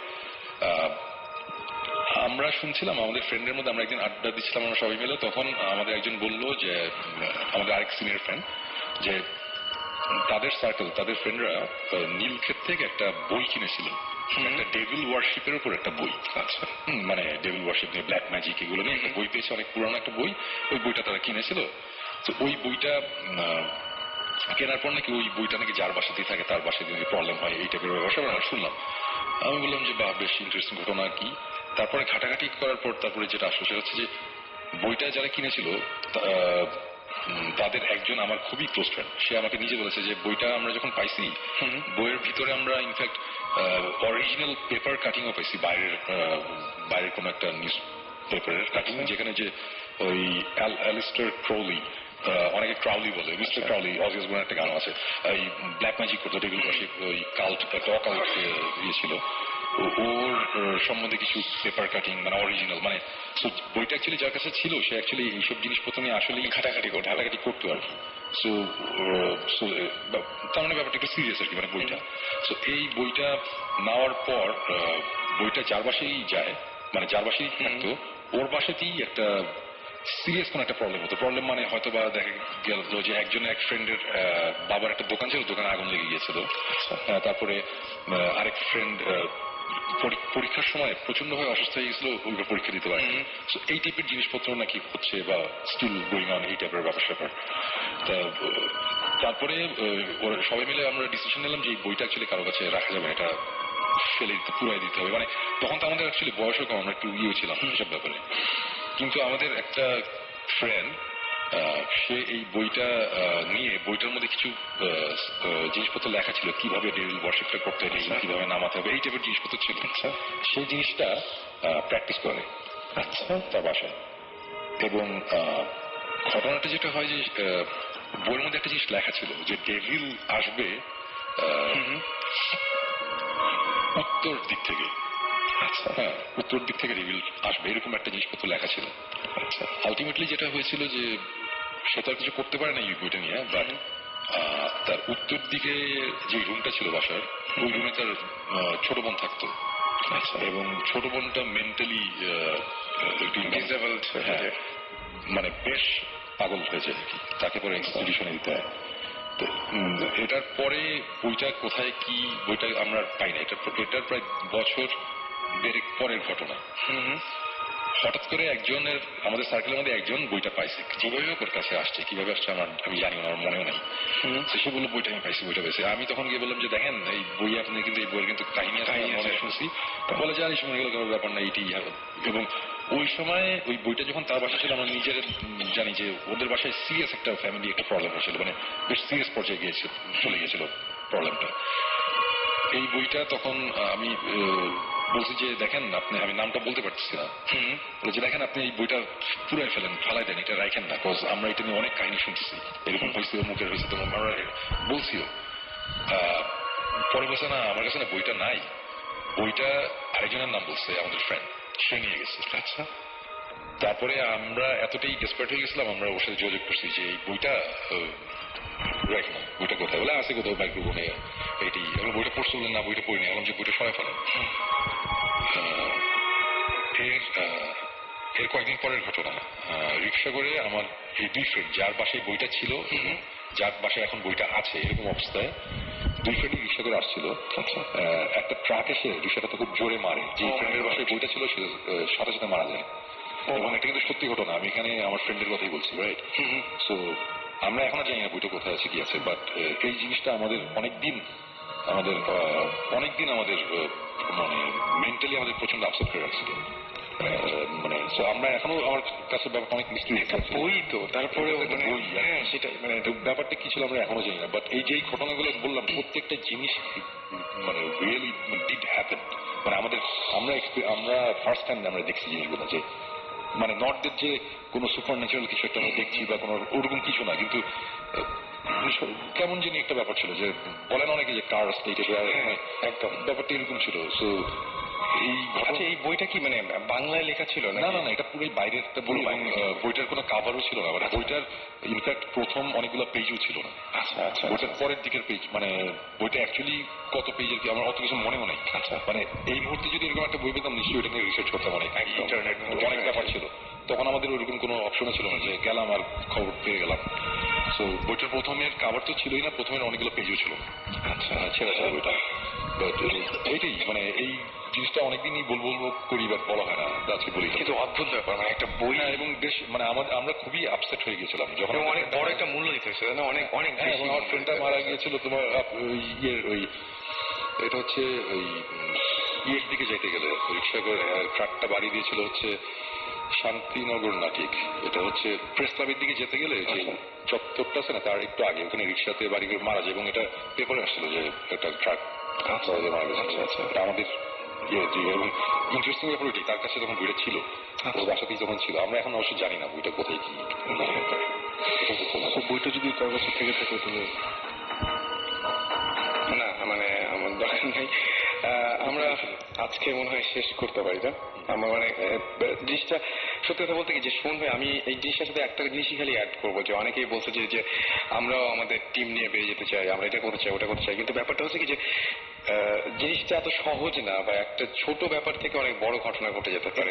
মানে আমার কথা হচ্ছে যে ভূত, জিন বলি, ভূত বলি, সুপার ন্যাচারাল, এগুলো বাদই দিলাম, বাট মানুষজন অনেক সময় অনেক সিলি জিনিসপত্র দেখে কিন্তু অনেক ভয় পায়, এবং ওইটার রিয়াকশন কিন্তু অনেক বাজেভাবে হতে পারে, বাজেভাবে হতে পারে। তো যে আমরা ছোটবেলা একটা গল্প শুনতাম না, যে বাজি লেগে ইয়েতে গেছে, শ্মশানে গেছে, রাতে থাকবে, বাসটা গেড়ে রেখে আসতে হবে, ও গেড়ে রেখেছিল চাদরের মধ্যে, তারপর আসার সময় গলায় টান পরে মনে করেছে যে কি জানি তাকে টান দিয়েছে।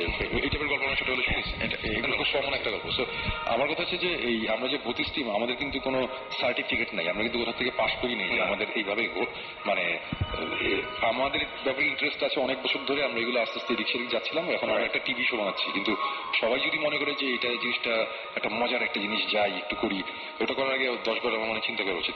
এগুলা সবাই সবকিছু হ্যান্ডেল করতে পারে না। মানে আমরাই অনেক সময় আমাদের অনেক ঝামেলা হয়েছে। আপনারা বুদ্ধিস্টের অনুশীলন শুরু হবে তখন দেখবেন আমরা মানে অনেক রকম ঝামেলার মধ্যে পড়েছি। মানে সবচেয়ে ভূত এসে আমাদের ধরছে খাচ্ছে এরকম কিছু না, কিন্তু অনেক ধরনের ঝামেলার মধ্যে আমরা পড়েছি। কিন্তু এইসব জিনিসপত্র অ্যাকচুয়ালি মানুষজন বুঝতে যায় না।